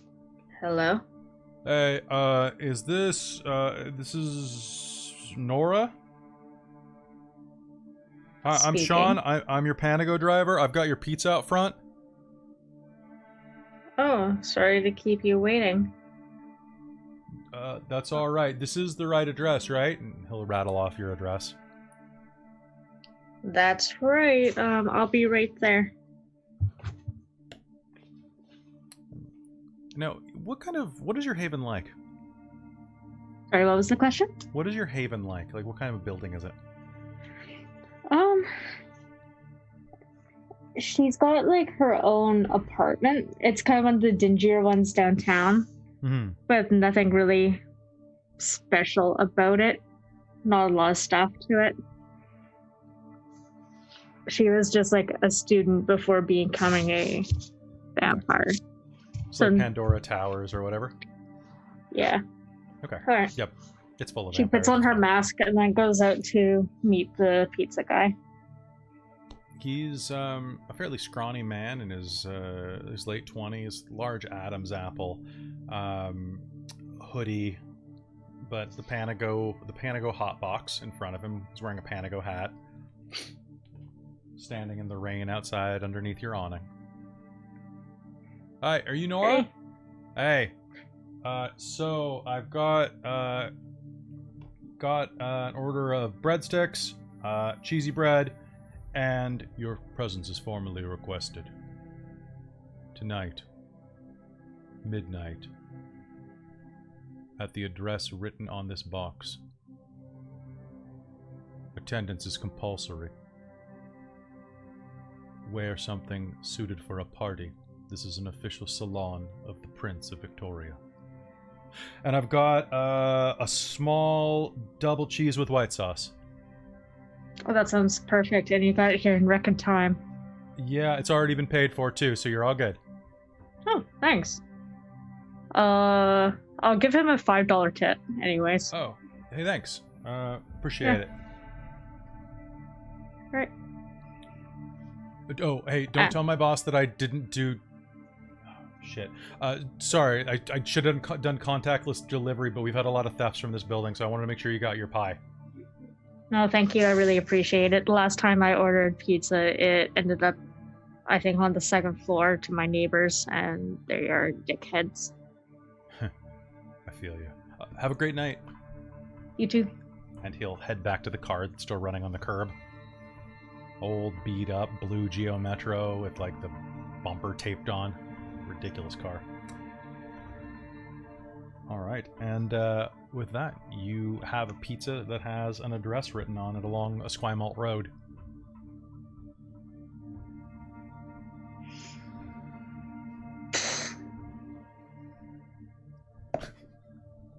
Sorry, that image of you was perfect just now. Great.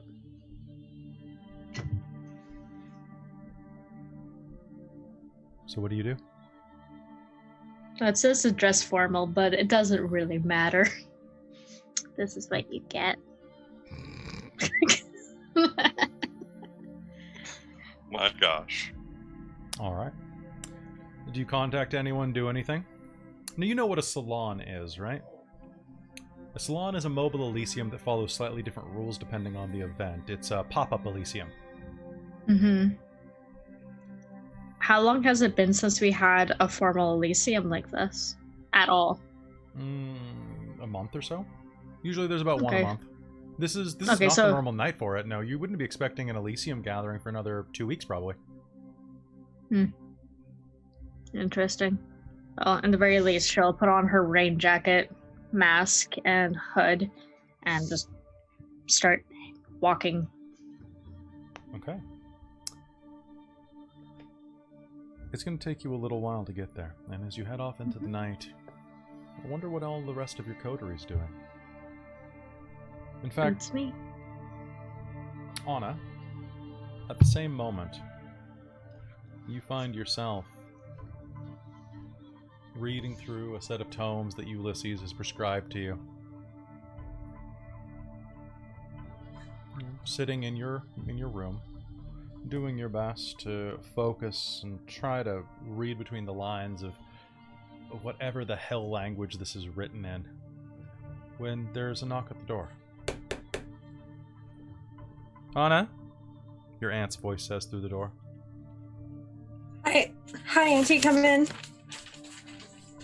She opens the door and wanders in. I'm not interrupting you, am I?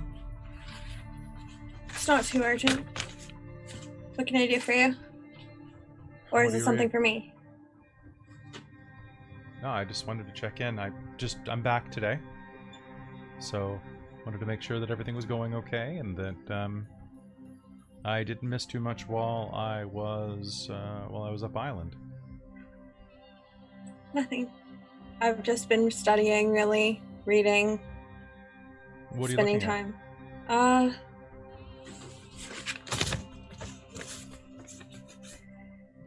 not really sure entirely. Something that one of my friends gave me to read, but it looks like nonsense, just rubbish language doesn't even make sense. Huh.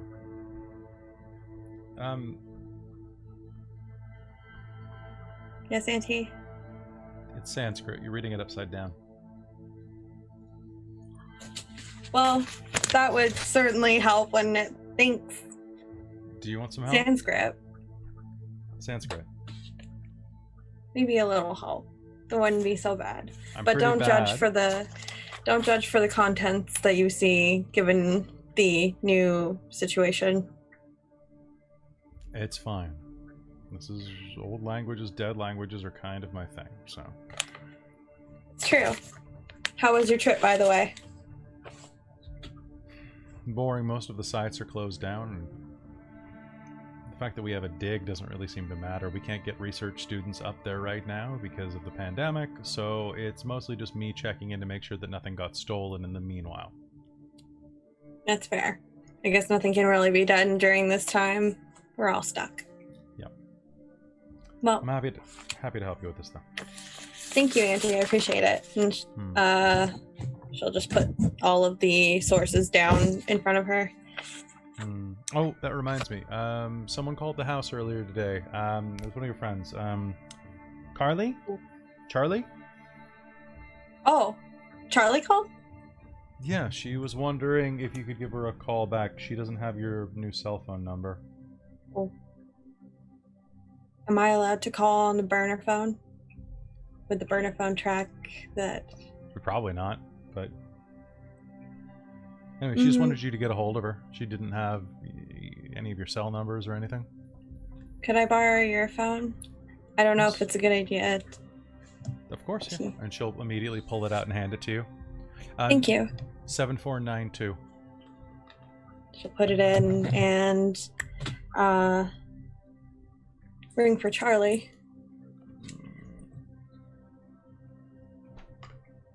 Hello? Charlie? It's Auna. Where the fuck have you been? I've been trying to reach you for... What? I'm sorry. I didn't realize I had disappeared for a whole eternity here, lady. eternity and a half. It's eternity has looped around, and we are back at the beginning of time again. Oh. Well, then I truly am sorry, ma'am. What can I do for you tonight? I need some fucking advice. Oh. What'd you do? Okay, you know our little triad that we have going on here? You know, our gruesome trio? Yeah. Yeah. Well, I might have fucked it up. Charlie. What have you done now? Did you Okay, pick a fight with her? it wasn't what I did. It was okay. So Tina and I were hanging out the other night. You know, because you know, like you could make your bubble bigger. So I made my bubble bigger, and I guess I misread some.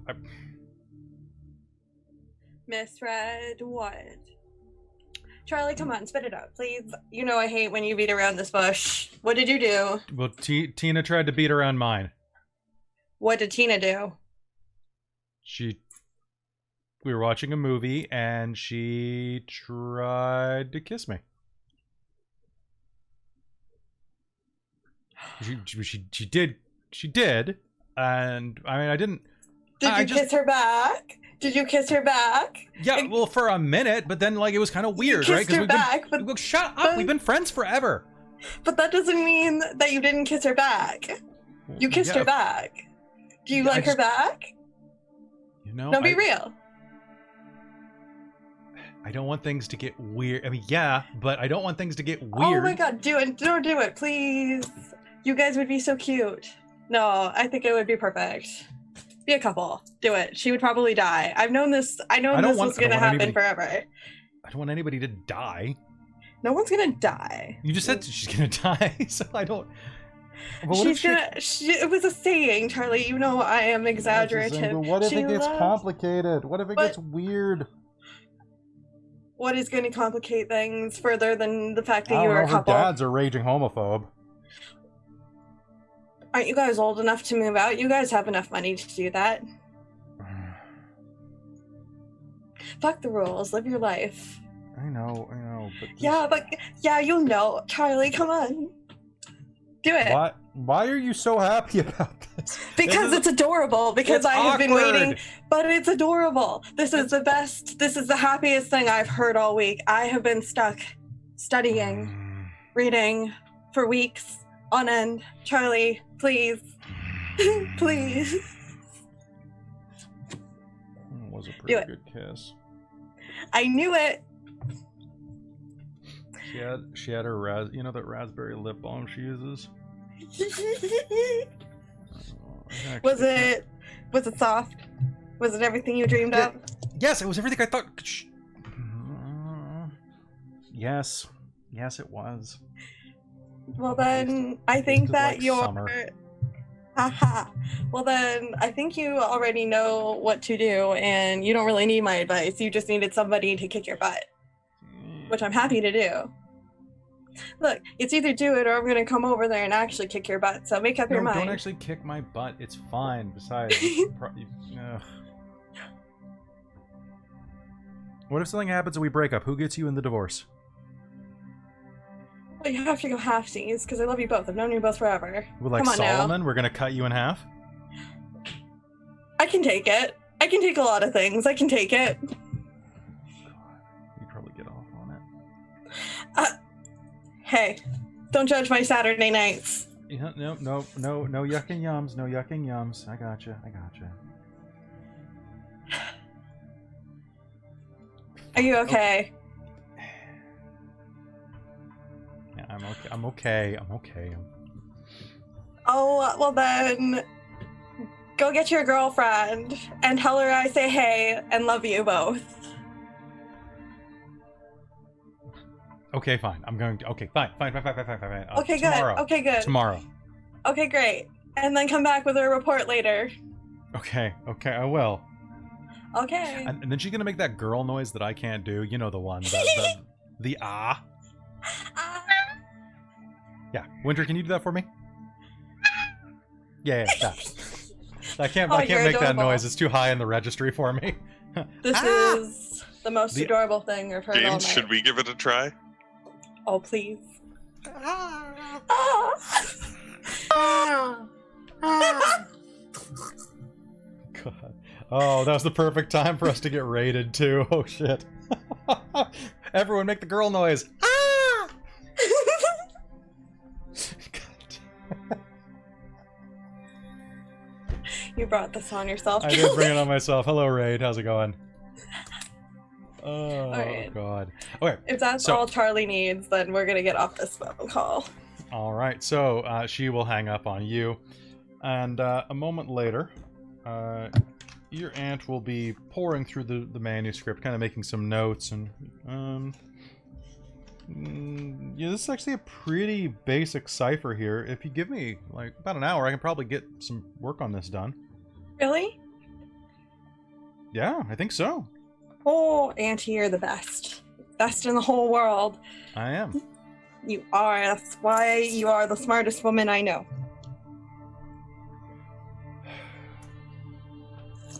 You're not wrong. Okay, so what is next? And as that happens, you'll hear the house phone, because your aunt is in her 50s, right? Or 40s or 50s. She still has a landline. The landline will start ringing. I'll pick it up. Okay. So you head out into the hallway and grab it off of its cradle, and the line will be Wesley's quiet for a moment. residence. Is this Auna? Yeah. Good to hear from you. Thomas Mornington. Pardon me. Thomas Mornington. Who you know is the herald of the city. Sir, how can I help you? Yes, I was hoping that you could attend a party tonight, if it's not too much of an inconvenience. You've got about 2 hours to get ready.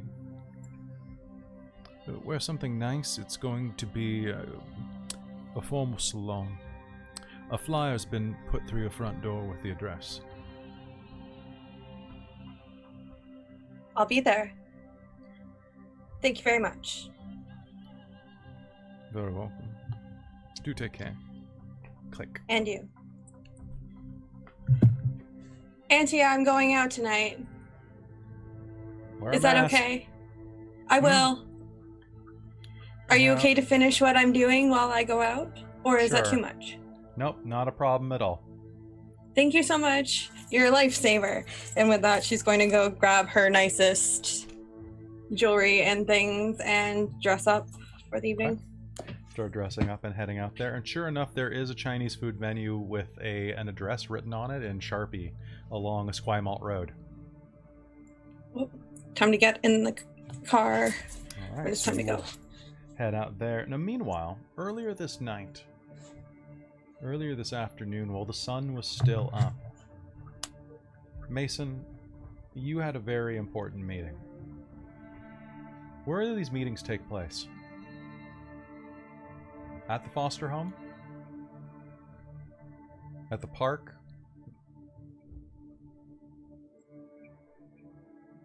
I think you're muted. Push to talk. Hello? Yes. Ah, there, it worked. Welcome back. Not sure why it wasn't working there. They might be at oh crap, I forget where it is. I think there's actually a center. Like if it's actually like is it Okay. a supervised visit or is it a meet? It's a supervised visit. What do Okay, you show up with? maybe I'd probably try and show up with let's go for a new Lego set for him. As long as they were okay with me bringing that, I would say that my intentions were to do that, and then maybe at a park somewhere. They do have a park on premises at the family center there, so you spend the afternoon going to visit your... How old is your son? 11. Okay. What does Jackson look like? He's got probably dark hair, brown eyes, probably a bit on the thinner side. I imagine him as a pretty quiet kid. Okay. Probably with a little bit of a temper on him too, actually. That's very evident, actually, as you're sitting down. You see that he, in spite of his pretty scrawny body type, he has a number of cracked and red knuckles along both of his hands, split from fighting, striking inanimate objects in prepubescent rage. His lip is a little split down the middle, too much to be just a simple winter chap. He sits on the bench next to you, dressed in a hoodie and slightly baggy jeans. Hey, buddy, how's it going? It's good to see you. Yeah. I got you a new Lego set. They said that you've been building a lot of those lately, so I hope you don't have this one already. No, I don't have it. Thanks. Yeah. How's the home?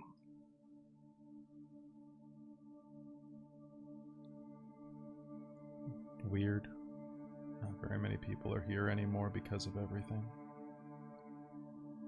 Yeah, I think that's pretty difficult.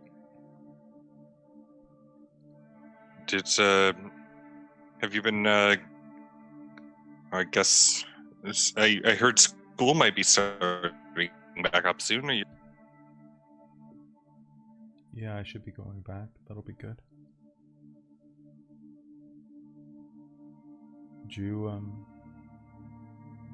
What'd you do to your hand? He says, looking down at the knuckles that you split over that guy's face. Because I doubt you would have roused in the last day or two, would you? Probably not.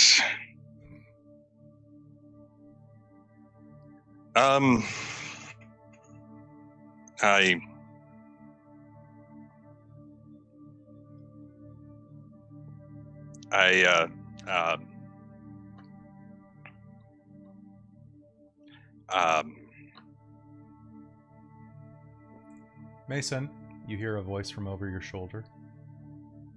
Yeah? As you turn, it's a very familiar face. Pretty, but starting to lose a bit of that from stress and age. Dressed in a long coat against the bristly wind that's coming in a bit early for the season. It's Erica, your ex.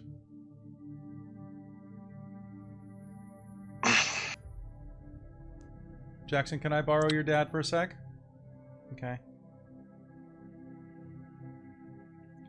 I'll go over to her and just kind of quietly say, "What are you doing here? I thought this was supposed to be a supervised visit just with me and them. Like, what? Why are you here?" Yeah, because you didn't get our call. Our dates got switched. You're supposed to be next week. Today's my day. Oh, fuck. No, I didn't get that. I left two messages on your machine, Mason.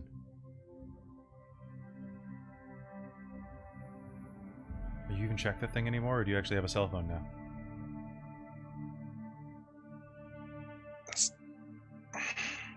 No, I haven't checked it. I'm sorry.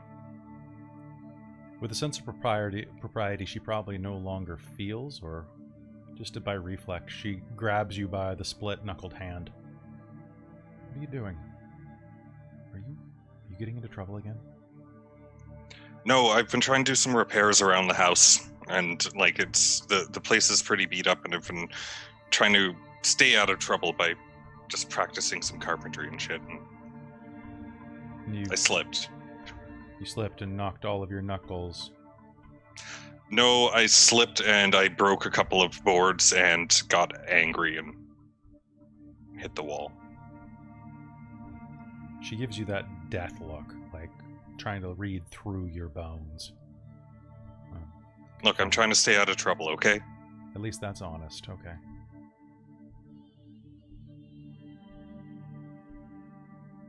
Look, when you went in, I didn't ask you for anything. I want to get Jackson out of here.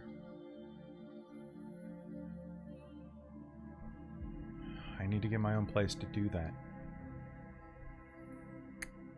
And I didn't ask you for anything, right?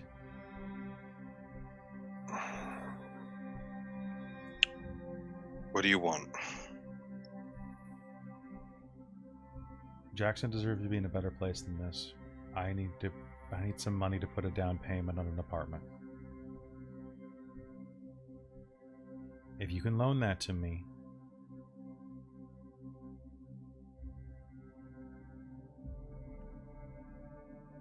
fine. If you can give that to me, I don't have any way of paying you back yet. Yeah, you know, with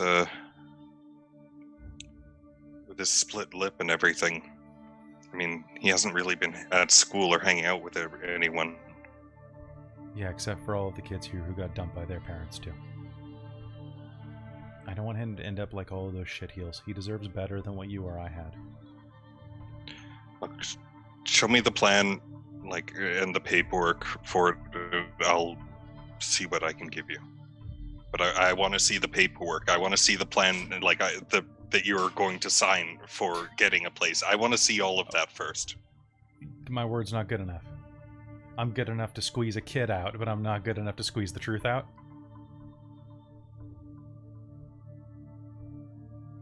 Fine, I'll show you the fucking plans. You have to be such an asshole about it, though. He's your kid. I'm just trying to do right by him. I don't see you trying to get him over to your house. You know, it's not that easy. Oh, it's not that easy. You have an entire fucking house out there. I'm not allowed having him over right now. I'm still fighting for that. Every time I see him, it has to be supervised.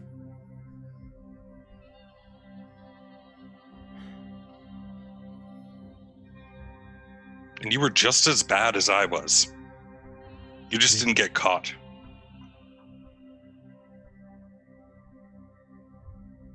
But I agree. If you can get him out... She flicks her eyes over your shoulder, and you can see that that's the only thing that saved you from a slap right there, was that there's a care worker nearby monitoring.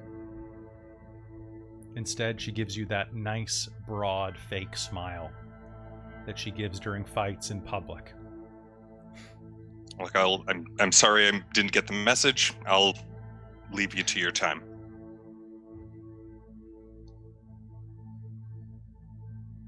And I'm gonna walk off in a huff. Hey buddy, how you doing? You hear over your shoulder. Bitch. Oh look, Dad got you some Lego. That's nice.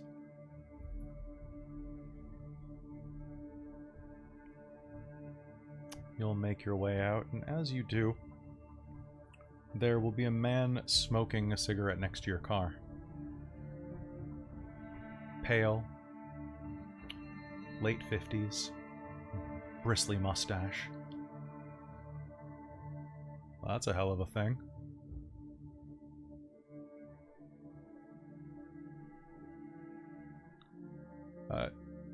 You, Mason Roy? Who are you? I'm Simon. Simon Lacey? You don't know me, but I know you.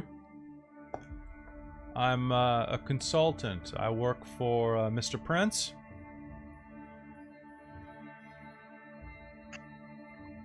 The company that gave you your cool tattoo. Oh, yeah, I know who you're talking about. What do I need to do?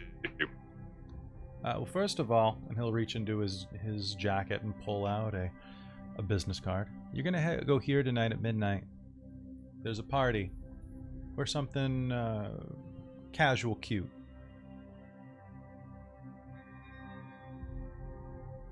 Second of all, I saw what happened over there. You know, I'm in investigations myself. You want me to look into some stuff, you let me know, okay? Prince said just forget that it. Okay, I'm just saying. The prince said I should thank you for your hard work last week. You need anything planted, you let me know. No, I want all of that away from my family. You know, I got some friends on the inside. We could get that record expunged.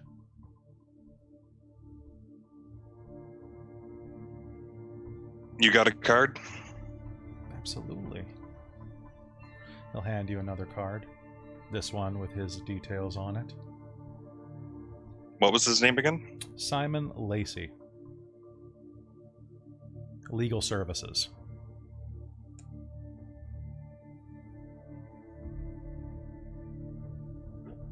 Okay, I'll pocket his card.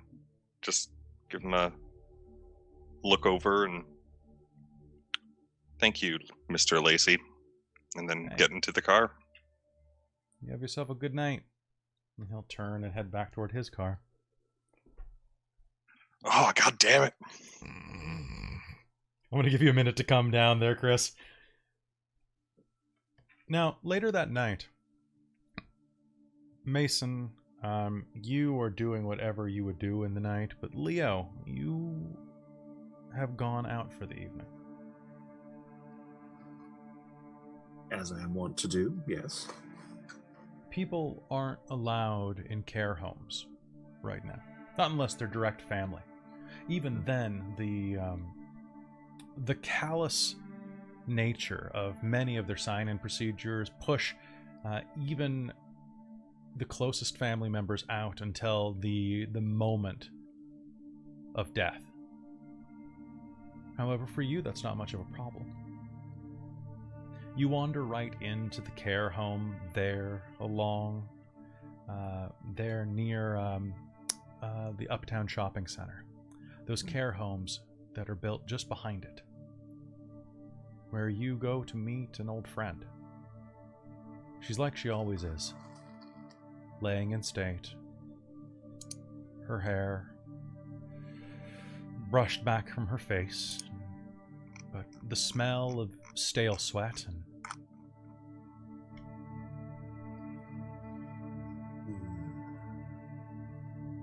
the look of her once beautiful form atrophied.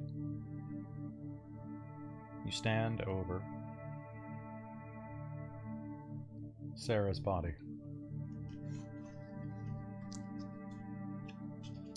Sarah. You poor thing.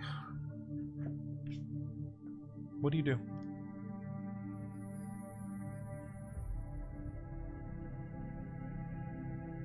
I think Leo would probably take a little bit of time just floating there in that moment, just kind of being the wraith, I suppose. And then he'd probably let his kind of perception slide a little bit and probably look to using premonition. Okay. Just to see where things might turn. All right, so go ahead and roll that for me. And could you move a little closer to the mic? You're a little quiet. Oh yeah, my apologies. I know you were kind of lounging. It was nice. Yes. So premonition. So you're rolling. Make me a rouse check if you're doing this deliberately, and that's resolve plus Auspex. Oh, plus Auspex. So I've got 200. Yep. So swap. So do a rouse check first. Yep.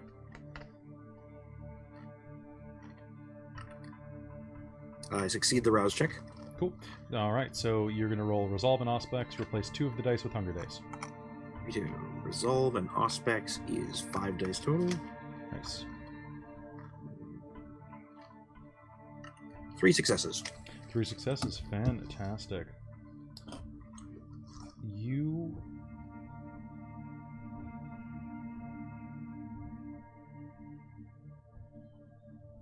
Okay. Where are you aiming this? Just in the situation right now, or around? Or directly at Sarah? Directly at Sarah. He's kind of... Yeah. Sorry. You'll hear the door open behind you suddenly, a creaking of an old steel locker that doesn't belong on that frame. Light is going to flood into the room briefly, bright blue and piercing. And as it hits Sarah's face, her eyes are going to flash open, and you will see the fluttering of a third eye in the center of her forehead. Look up at you with a different colored iris. And suddenly, she'll smile, her fangs pressing in to her lower lip.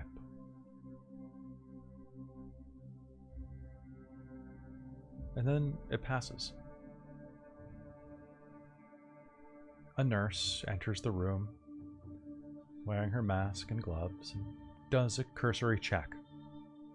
"And how are we doing tonight, my dear?" she says, knowing she'll receive no response from the comatose woman. She empties her various collection bags, checks her blood pressure, does the usual checks, changes her IV. All right. Well, I hope you have a great night. Sleep well, dear. Gives her a little pat on the hand. Pulls the gloves off and discards them. Pulls another set from her pocket and leaves the room.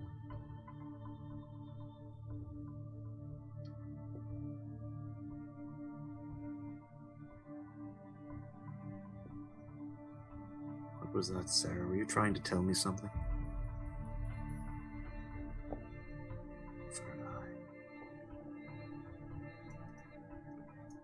I'll figure out how to help you one day. It's gotta be something to it. And he'll probably go and kind of gently squeeze her foot. It might be your imagination, but you feel like there's a slight movement of her foot in response. But it's probably just your imagination.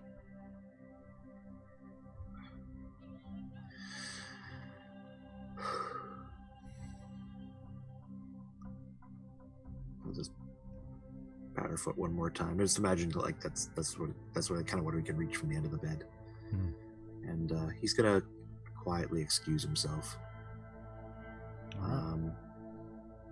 I think he is hungry. I think he'll probably step quietly out into the hall and then kind of follow that nurse into her the next stop. Mm-hmm.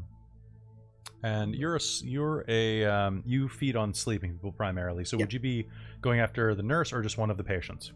Oh, just one of the patients. Okay. I'm a Sandman. I go after those who are not awake. Okay. So there's a fairly sturdy-looking man in his 50s in the next room that she's working on. When she leaves, it looks like he's in there for he has an upcoming liver transplant. Okay. Definitely hardy enough that he can probably take a bit of blood loss. So you can go ahead and lower your hunger by 1. Okay.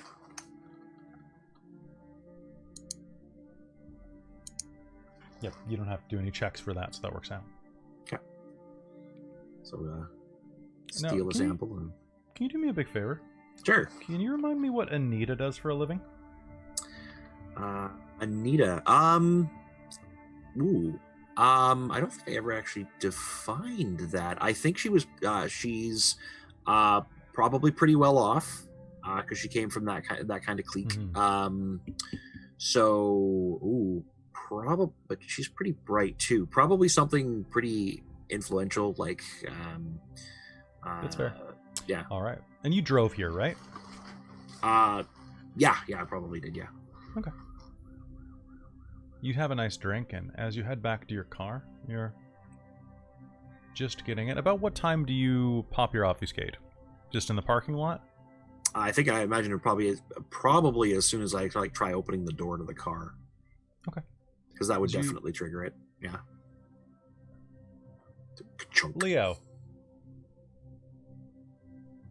Leo von Ritter? Just look over. A woman wearing a face mask with a perfect haircut, dressed flawlessly for the weather, and carrying a very expensive coach bag. is leaning into Alexis nearby. You can tell just from the eyes and the look who that is. It's your ex-girlfriend, Anita. Anita Weldon. As I live and breathe. Indeed. What are you doing here? I'll close my door and wander over. Some of us still have to work. Leo will just actually like straighten his tie a little bit and actually like try to make himself look somewhat presentable. She walks around the edge wearing 3-inch heels and a pencil skirt that goes just to the right level of thigh. Classy, but enough to show off the fact that she does Pilates at least 4 days a week. Okay. Leo will look and like not particularly hide it, just Now, sir, if you're going to be on medical grounds, well, thank you very much. This is one of the facilities that my board looks after. Oh, all right. Thought I'd do some late night paperwork, and it kept me here until almost 9 o'clock. Can you believe it? Oh, well, have you done anything for dinner yet? I don't know. I was going to wait and see what you offered to buy me. Well, surely we have to figure something out. What's open this late? I'm sure we can find something. You know what? I'd be fine with a burger. Burgers work. You find a nice place. The restaurants aren't quite closed in town, and you can actually find a decent place. A couple of the bistros downtown are still open until 10, with the sidewalk seating on the closed roads that are all blocked off so that you can be socially distant from other people. All right. She cuts her burger in half. Are you going to fake eating? I think probably what he would do is yeah, probably. Okay. How do you fake eating? Rouse check that. Is it just a rouse check? Everything's just a rouse check? I think you have to use Blush of Health for it, I think. Which is a rouse check. Okay, give me a rouse check real quick. Sure.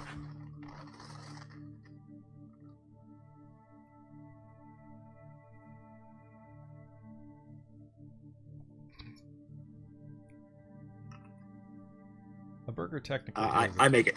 You make it? Okay. All right. Let me put on some street music instead because I'm getting tired of Haven. Here we go. This is unexpected.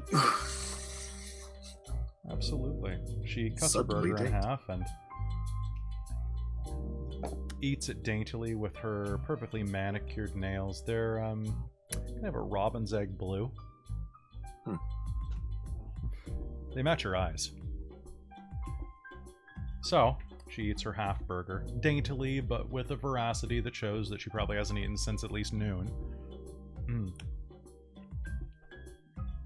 So, I'm sorry I didn't get in touch with you earlier. I tried to leave a message with Philippe, yes. Philippe. Ooh, that reminds me. I should order an extra thing for him to take home. You're so nice to the help. He's hardly help. He's been around for so long. He might as well be your father at this point, or your funny uncle. Probably, well, he's better than my actual father. Your actual father was a dick. I'm sorry you had to deal with that. Yes, he wasn't nearly as bad as my mother, but he was a challenge. All that money, and they couldn't afford class or humanity. I know, right? Like, how? It's no wonder you ended up so weird. Yeah. So, be honest, what the hell are you doing these days? Just sitting around that old house? Partially. I mean, everyone's so bolted up over this whole like COVID thing. It's honestly, but of course, I've always been a bit of a quieter person, a bit more. I remember. Introverted. You don't have to explain yourself to me in the past. I know that is past true. Leo. You know, I'm just wondering how current Leo doesn't go bats. Well, current Leo manages to find the occasional distraction. I have friends. This glorious fellow named Mason I met just a little while ago. Great to have great man to josh around with. We have such fabulous times.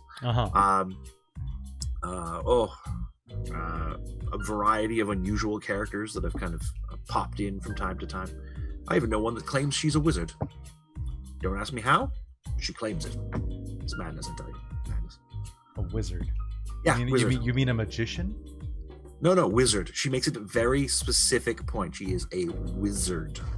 Wouldn't she be a witch then? I thought you couldn't be a wizard unless you had a magic wand. He has several. It's one of those new age things. You know what? I don't want to know what kind of friendship that is. I think we've been broken up long enough that I don't need to know or care. You have to have some people you can laugh with, right? Sure. Depends on, I mean, if you've got friends, then yes. Fair.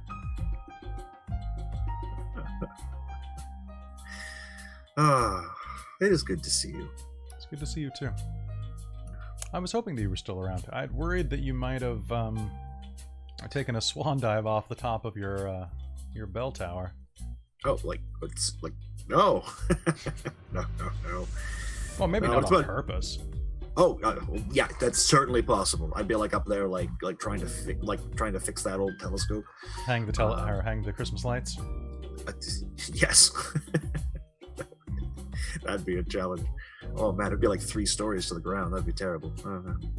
I mean, you wouldn't only have to do it once. But yeah, I've been doing pretty well. Doing some jaunts off to internationals. Places occasionally. Yeah. So what were you doing at the care center? You have somebody in there? An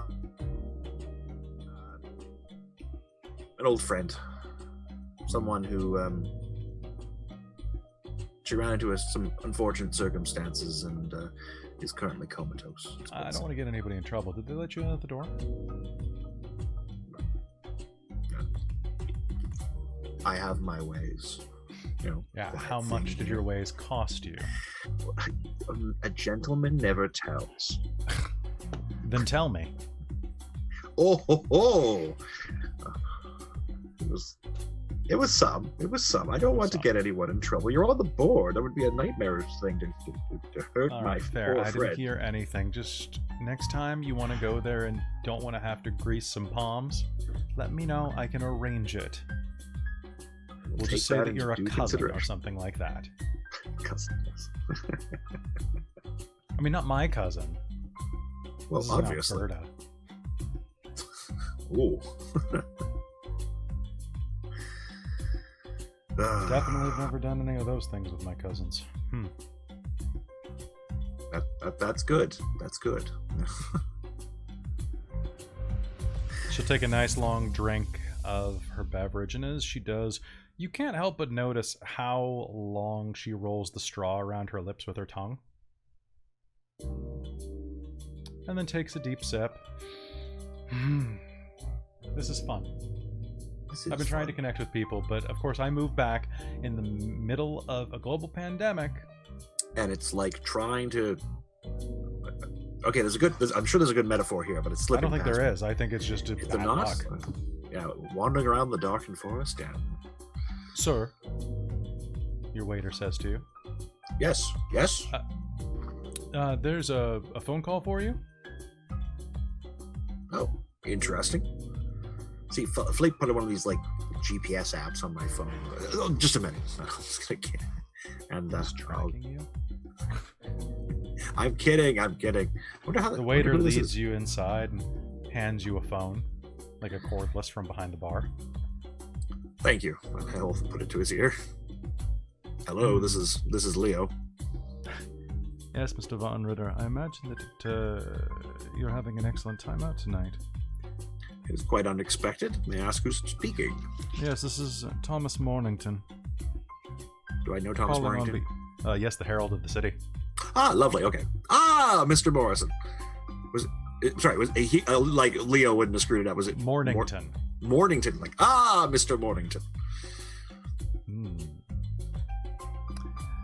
Your presence is requested at a soiree tonight. Oh, that's unusual. Yes, midnight, Esquimalt Road. I've taken the liberty of having it written on your bill. Oh, well, that's quite very appreciative. Very appreciative. This is a formal salon. Please dress accordingly. Very However well. you might imagine that to be. I'm sure I can find something in my closet. Hopefully no skeletons. Should be enough there already. No, actually, we clean them out pretty regularly. Hmm. They do get to clutter up the place. Yeah. See you in 2 hours. If I might ask, is the rest of my coterie being invited on this little soiree as well? Ah, yes, this is a mandatory city gathering. Ah, good. I'll try to see that Mason puts on something that doesn't smell. And luckily we have the luxury of not breathing. Ta. Alright, and with that, you head back to the table. The waiter hands you your bill as you're heading over. Ah, thank you. And, You'll see that there is a number written on the back. I will memorize that number. Okay, sounds good. And you will finish your meal with Tina. Or not Tina, Anita. That's an anagram for Atina. Yes, I suppose it would be, yes. It's actually, it's just reversed Atina. Good save. It's true. And you will make plans to do this again sometime. And then you all will eventually convene right before midnight. All of you make it down there to that location along Old Esquimalt Road.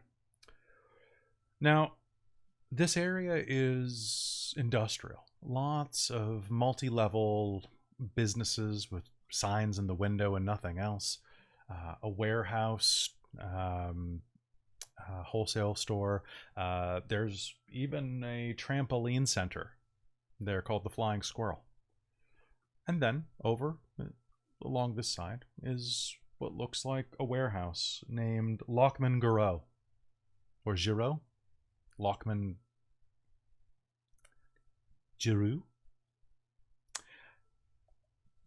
Although what they do doesn't seem to be obvious. There are quite a few shipping trucks outside. Large semis with blank, unmarked trailers.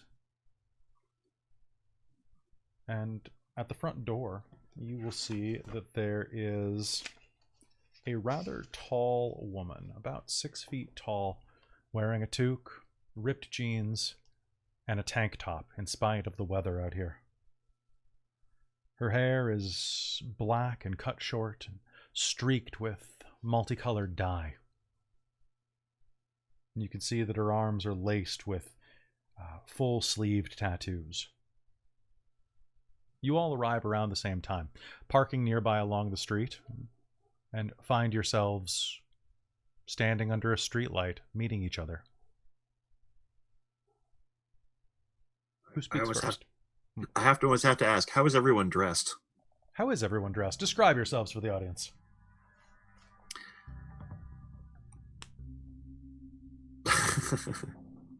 That works. Perfect. Very good. Very good. I think Leo probably would have put on a tux for the occasion. Okay. He will actually have a second one like slung over his back in a proper suit, like suitcase, like not suitcase, but like the actual drape over ones.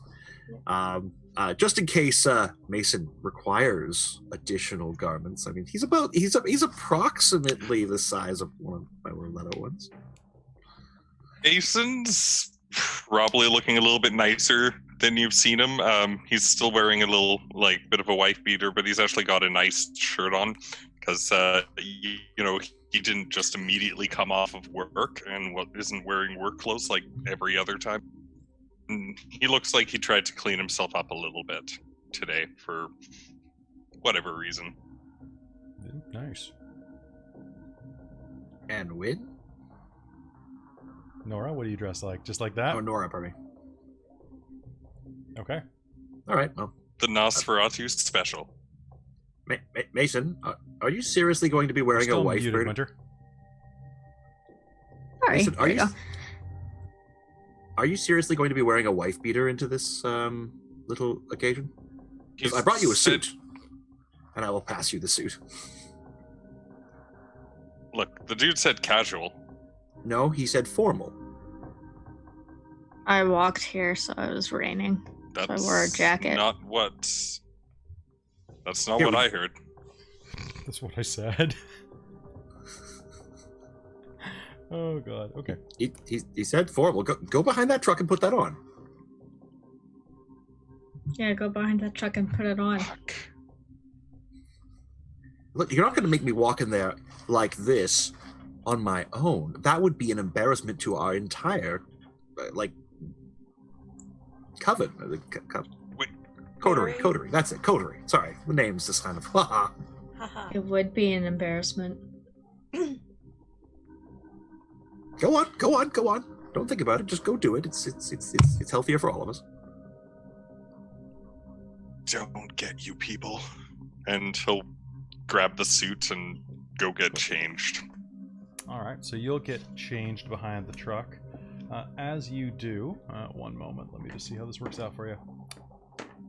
The suit's a little tight, but not awful. If you keep it unbuttoned, it'll be fine, so long as you don't make any big arm gestures. That could be a problem. A car will pull up near you as you're pulling up the pants, and you'll hear come from the front windshield. Mayfield? No, actually. The door will open, and you will see a woman that you've never seen before. She's about 5'3", long curly blonde hair that hangs around a knockout body, dressed in a pair of incredibly blessed yoga pants and or leggings, I suppose, and a sensible sweater top, like sweater dress. Her nails and lipstick are perfectly cherry red.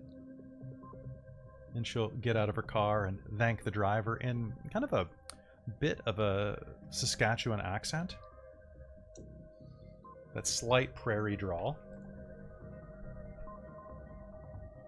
"You're looking real good," she says. "Are you coming to the party?" Yeah, you too? I haven't seen you around before. I float. Oh, Brittany. I'm new. Oh.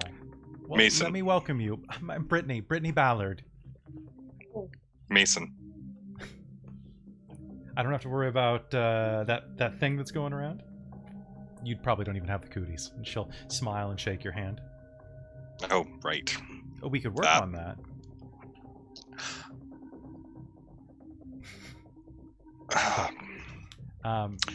Thanks, Brittany. No worries, Mason.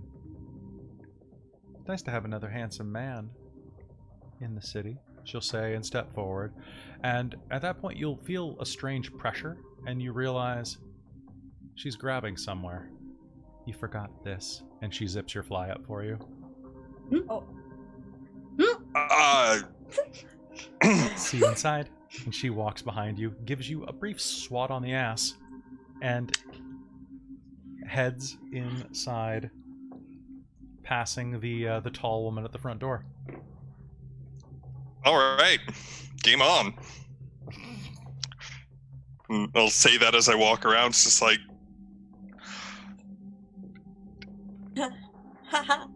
who's that? The hottie with the body. That's Brittany. She's at the... Oh, yeah. See, I told you, the suit works. Oh, yes. I'm out. Game's over. Bye. Now, Auna, would you care to be my date for the evening? You know what? Why not? And she'll link arms with you. Clearly Mason has other arrangements, so... Well, I don't think he wants to link arms with me. But remind me, I have a gift to give him later. Oh, very well. Oh, thank you very much, small bunny. Appreciate the sub. All right. And with that, do you head inside? Yes. Okay, approaching the door, the tall woman looks you over. Let me guess, you're the exotic dancers. I could be if you wanted. Ooh, risque. Yeah, we're the entertainment. Well, I expect to be very entertained. She'll drop her cigarette on the ground, stomp it out with one of her large boots. After you, she'll pull the door open. Thank you. Thank you. As soon as she does, you'll hear some pop music playing inside. It's lit. Could you give me a break? I'm just a fool. It's lit low, and as you step inside, you can see that this is When it comes to loving you, more of a party than anything else, like a nightclub set up inside of here. And anybody who wants to listen to the pop song up here, I sent it to the chat, so enjoy.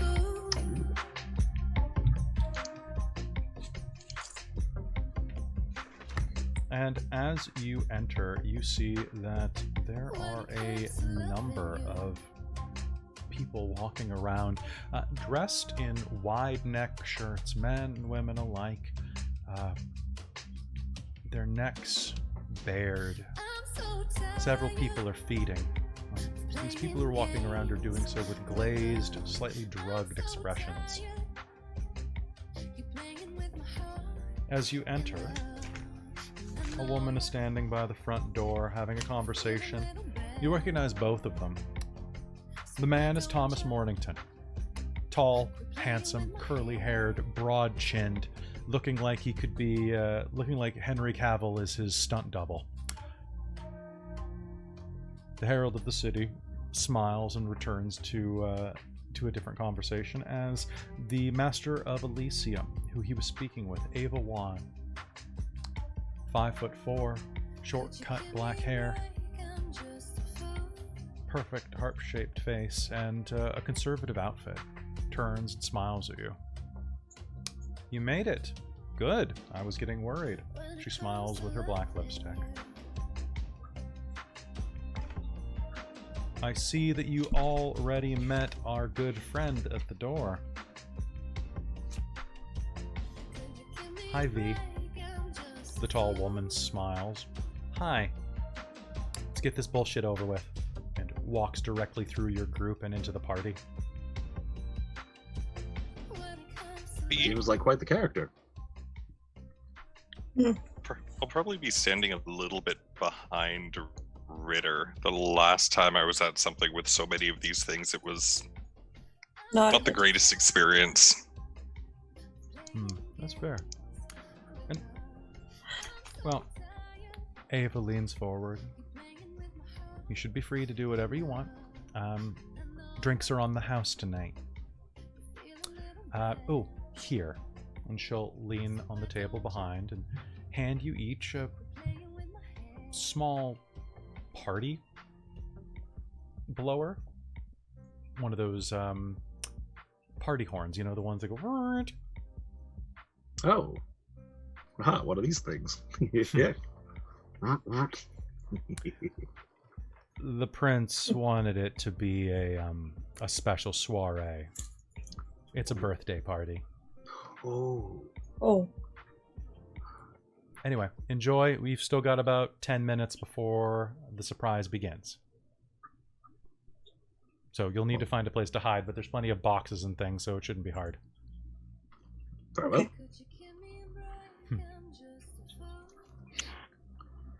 Leo, I want to hide with you. I don't know what's going on. I've never been approached like that before. Oh, don't get any ideas. You're simply the tall man that I can hide behind tonight. Very well, very well. So,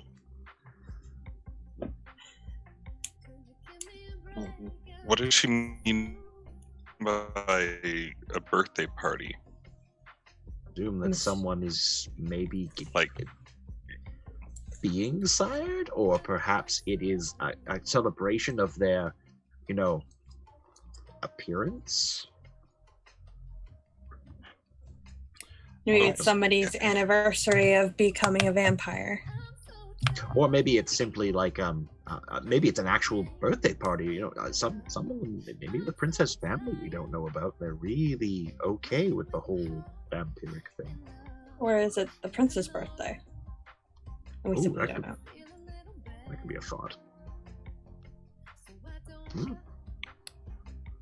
If you glance around, you can see that the entire court is has been assembled.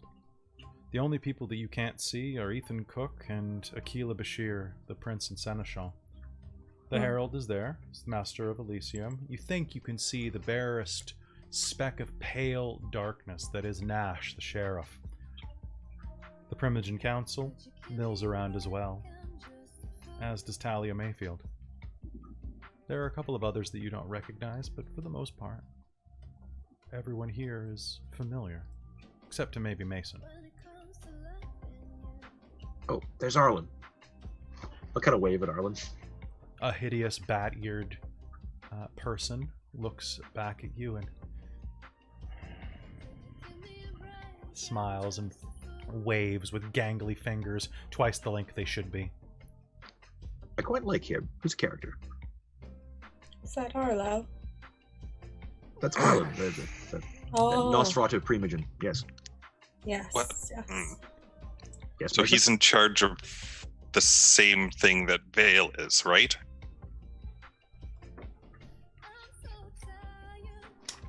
Mm-hmm. Hmm. And what about you two? Like, who's What are we in charge of? At that exact who's in moment, charge of? as you are saying that exact thing, Mason, you are cut off as the woman with the blonde hair and red lips and nails suddenly bursts from around a corner and hugs Leo. Leo! Oh my god, I'm so happy that you're here. I thought that you weren't going to make it tonight because you're always so busy. Ooh! I am busy a lot of the time, but yes, Oh. yes, no, of course, I would. You be brought the here for this handsome one. friend. Ooh, Yes, and I know. beautiful friends. Hello. Aren't they And wonderful? Are you a hugger? She turns and looks at Auna, Lay it on me. and she'll give you a big hug, and then turns over toward Nora. Nora, you're still not in the touching place, but that's okay because you need to live your own experience. I respect that. Anyway, I just wanted to come and say hi because I have to start getting set up. Mr. Big is going to be coming out soon, and you know how it is. Of course, of course. Nice outfit. I hate to ruin it with one of these. And she'll turn and plant a large lint print on the side of your forehead. Perfect. It's like a boutonniere. And she'll head back into the crowd. I think I'm going to wear that as a badge of honor. You know her? You know her? Truly adorable. Mason, I know everybody. Like, Yep. what do you think it is I do? Really, I have no idea. You know that's fair. Mason, you have so much to learn. So much to learn. It's okay. I'll plant a hand on your shoulder. Like, I'll teach you. It will take time, but you'll be okay. Leo. All right. Oh, your camera stuttered for a minute. I thought you laughed. I glanced down at my notes and then back up at you, Chris, and I'm like, what the hell just happened? All right. So, is anybody going to talk to anybody else? Oh yeah, No. like Leo will go on. No. Will wander around. Oh, he'll probably drag Auna along with him. Like he's just gonna go and Oh. talk to people. Okay. I- So, I guess I'm following. And Mason probably is following a little bit behind Ritter. dragging them along, Just you will see because of all of that. Yeah, perfect. Oh, actually, is my sire there? that you think you can see him lurking in the corner. I'll go hang out there for a Go bit. say hi. Oh, Yeah. As you approach, Nash is a being of all sharp angles. like a rat with all of the fur flayed off its body by a hot iron. His blistering skin is covered with tattoos and brands and scars. The picture-perfect Nosferatu.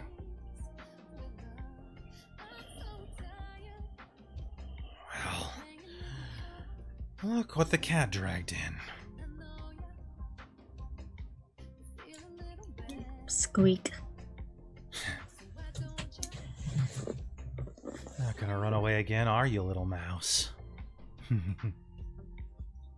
No. I came, didn't I? You seem particularly droll tonight. I don't know. I think the blonde thing is just draining me. She'll do that. Pretty rotten on the inside to the core. Mm-hmm. Fucking mental case. Lot of them. Whose birthday is it?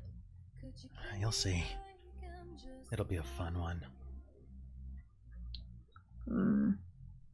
Maybe it's your birthday. I'm not really big on celebrations.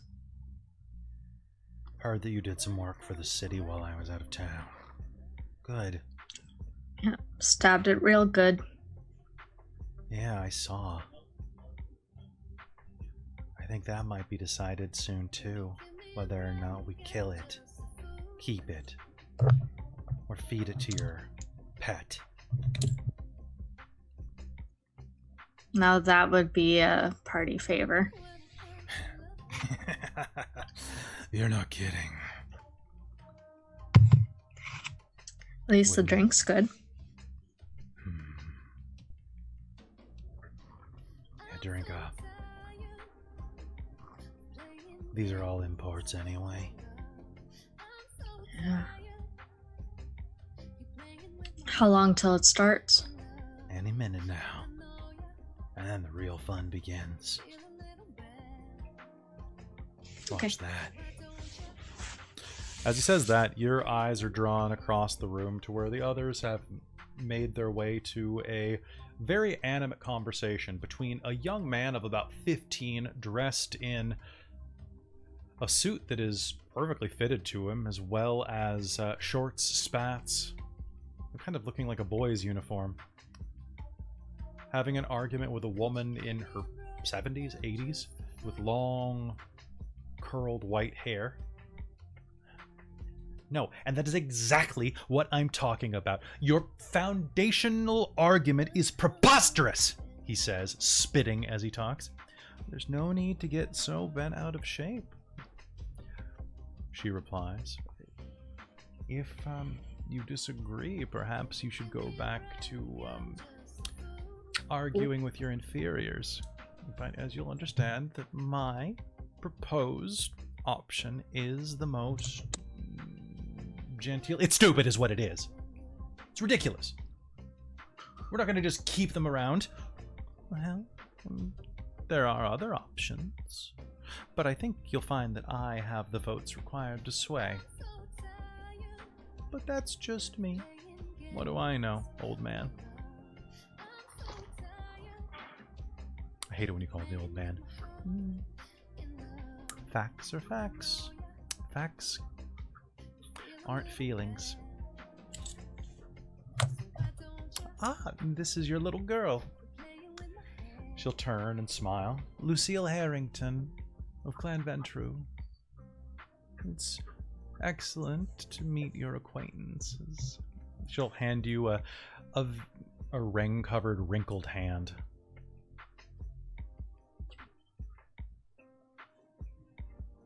Pleasure. Mr. Ritter. Miss Vale is not... Oh, I see her over there. Mr. Roy. Very happy to hear that you're doing so well. I was worried that you wouldn't be acclimatizing to the nightlife. You're welcome, by the way.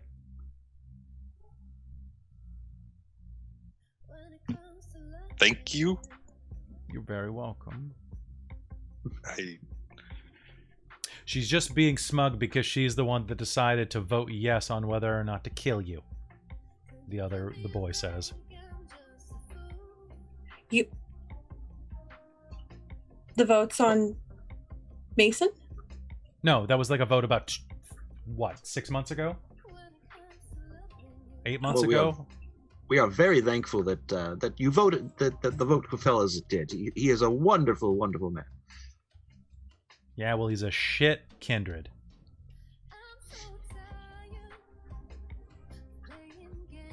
He's been helping a little bit when he can. And he's learning. He's a slowly, sign of the but- goddamn apocalypse. In case you were curious how I voted. Of course you voted to keep him. Everybody did. What a good boy. She reaches forward and pats you on the shoulder, Mason. What a good boy. I believe in you. I think there's a dirty little monster inside of you yet. Don't worry. We'll let it out. And then the music will stop. A woman's voice will ring out. One that's strong and low, that you'll recognize immediately as Akila Bashir.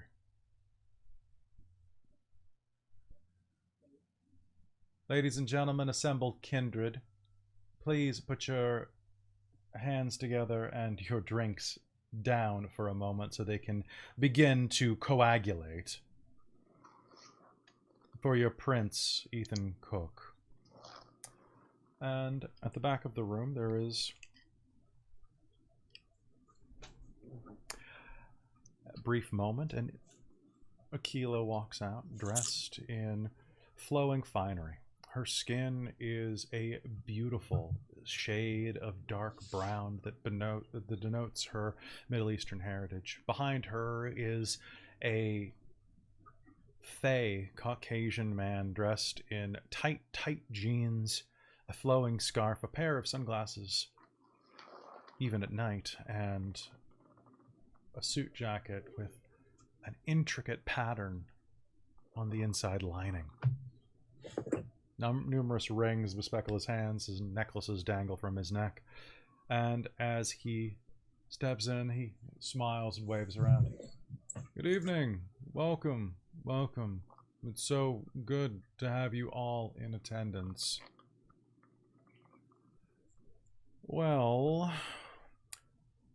I suppose that you are wondering why you are all here. It's a birthday party, obviously.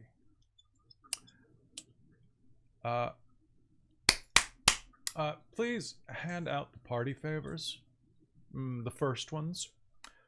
At that, the blood dolls will wander around, handing each of you a canonical hat with a little elastic band.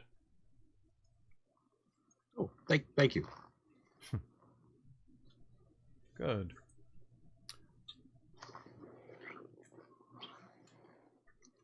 Tonight, we are here to celebrate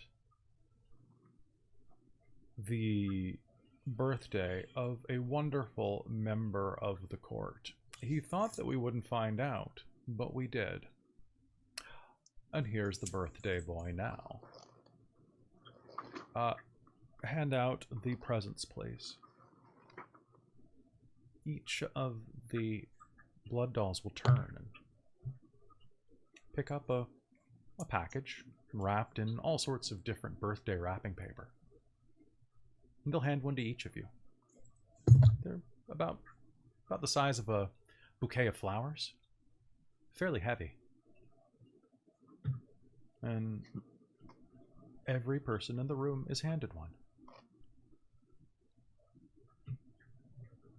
The front door of the warehouse opens.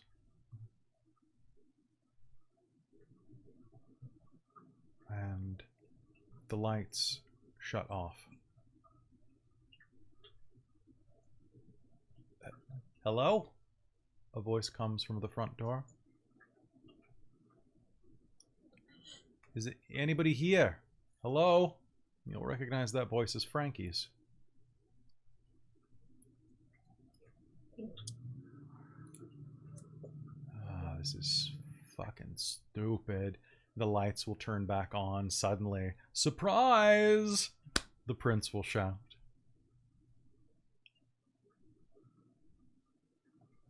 Frankie looks around, nervous. Yeah? Surprise, what did I miss? Oh, it's your birthday.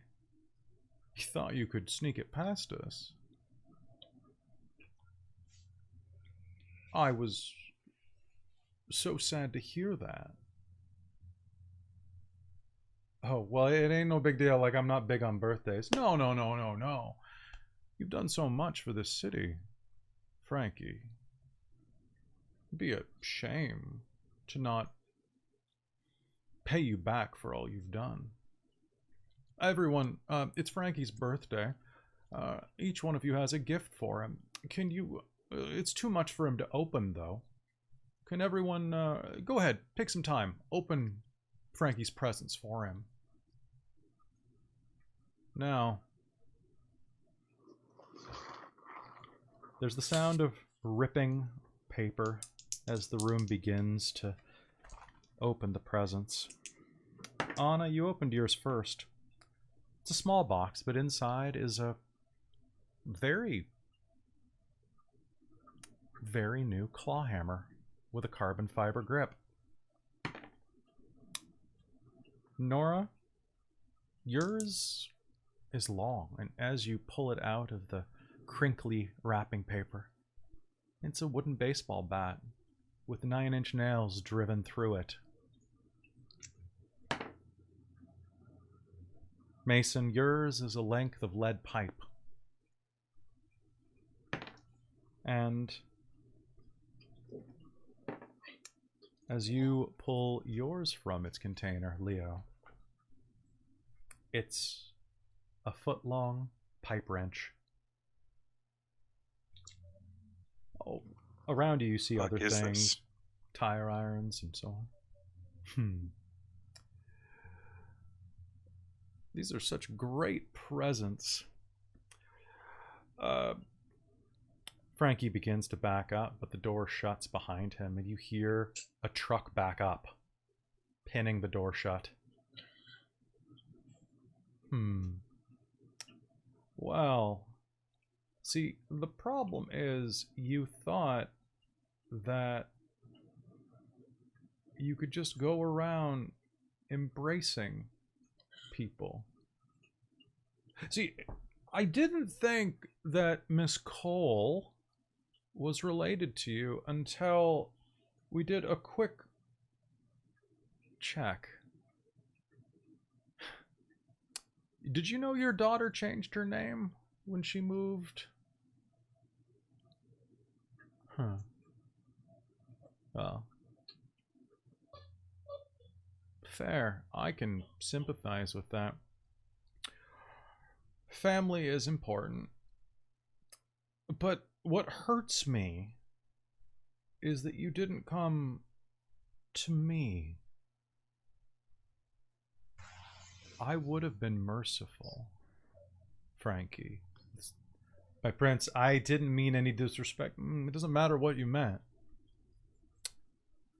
But 2 people have died because of you. And this city can't really let that pass. But you're lucky, because I checked, and as of 10 minutes ago, it's your birthday. So instead of fucking killing you, everyone go share go share Frankie's presents with him, and he'll spend the rest of the year in the box. What's the box?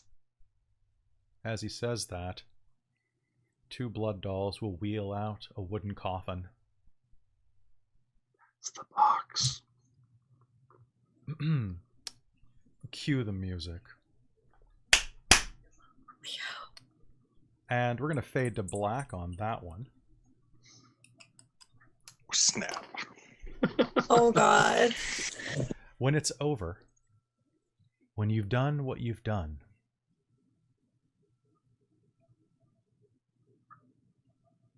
you wipe the blood off of you and watch as they load the broken, torpid body of Frankie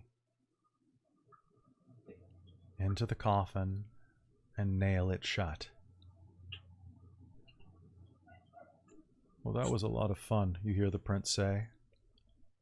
You. He points at the four of you. A word, if you please. I have another job that needs doing. Let's call game there for the night. Yeah.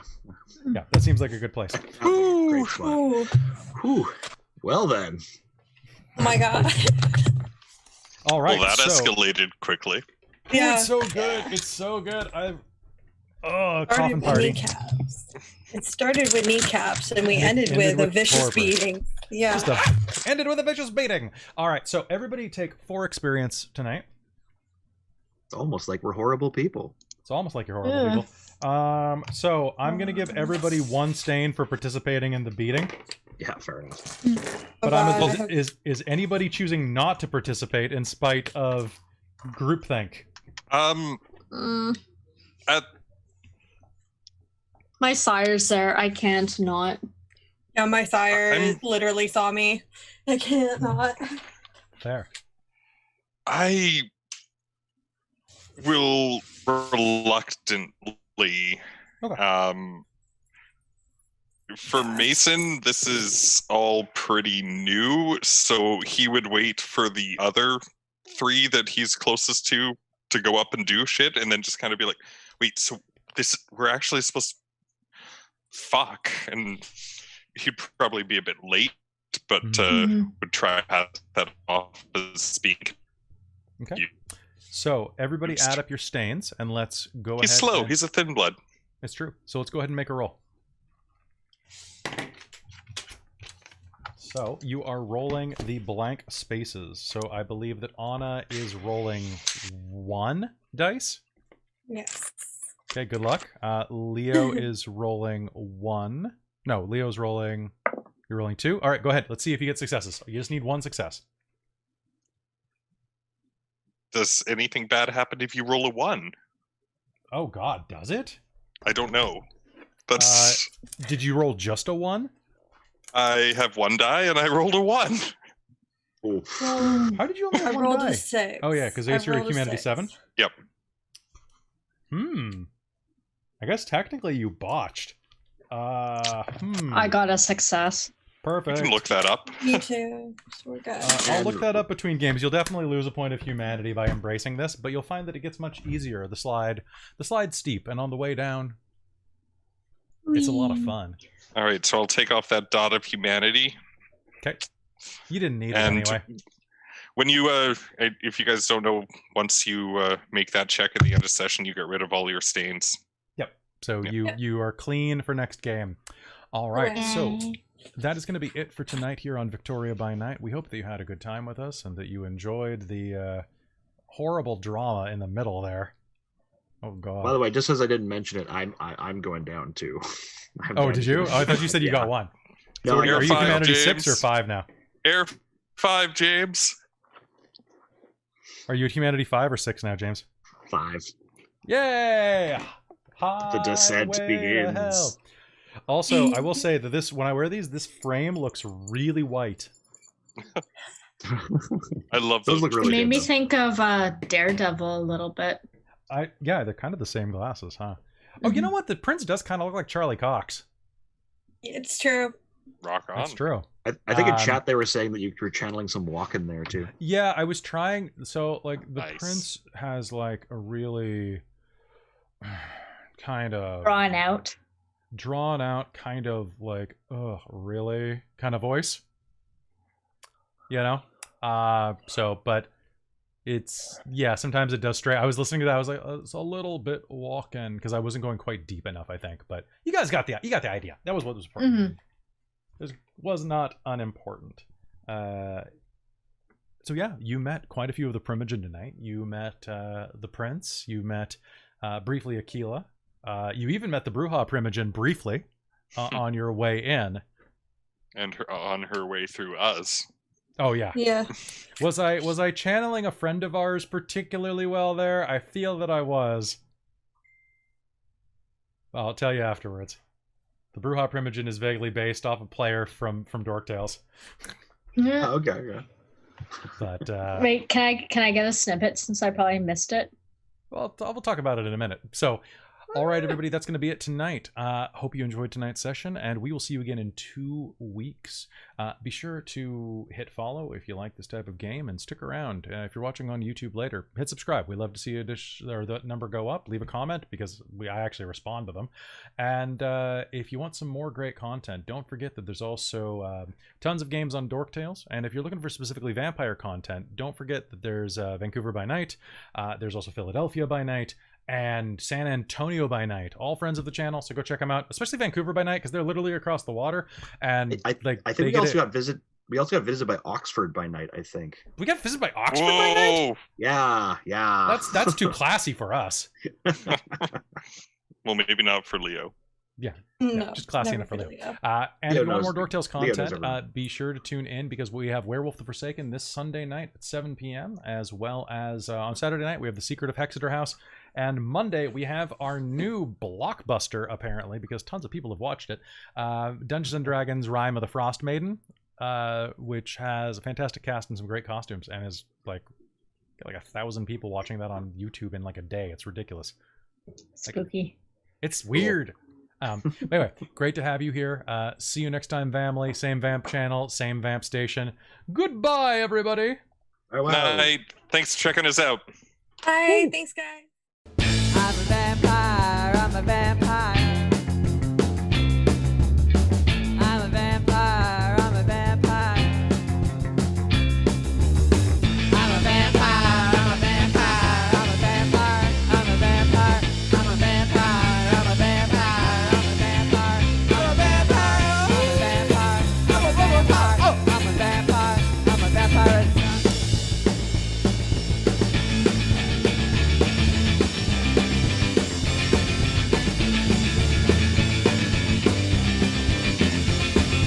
A, B, C, D, E, F, G.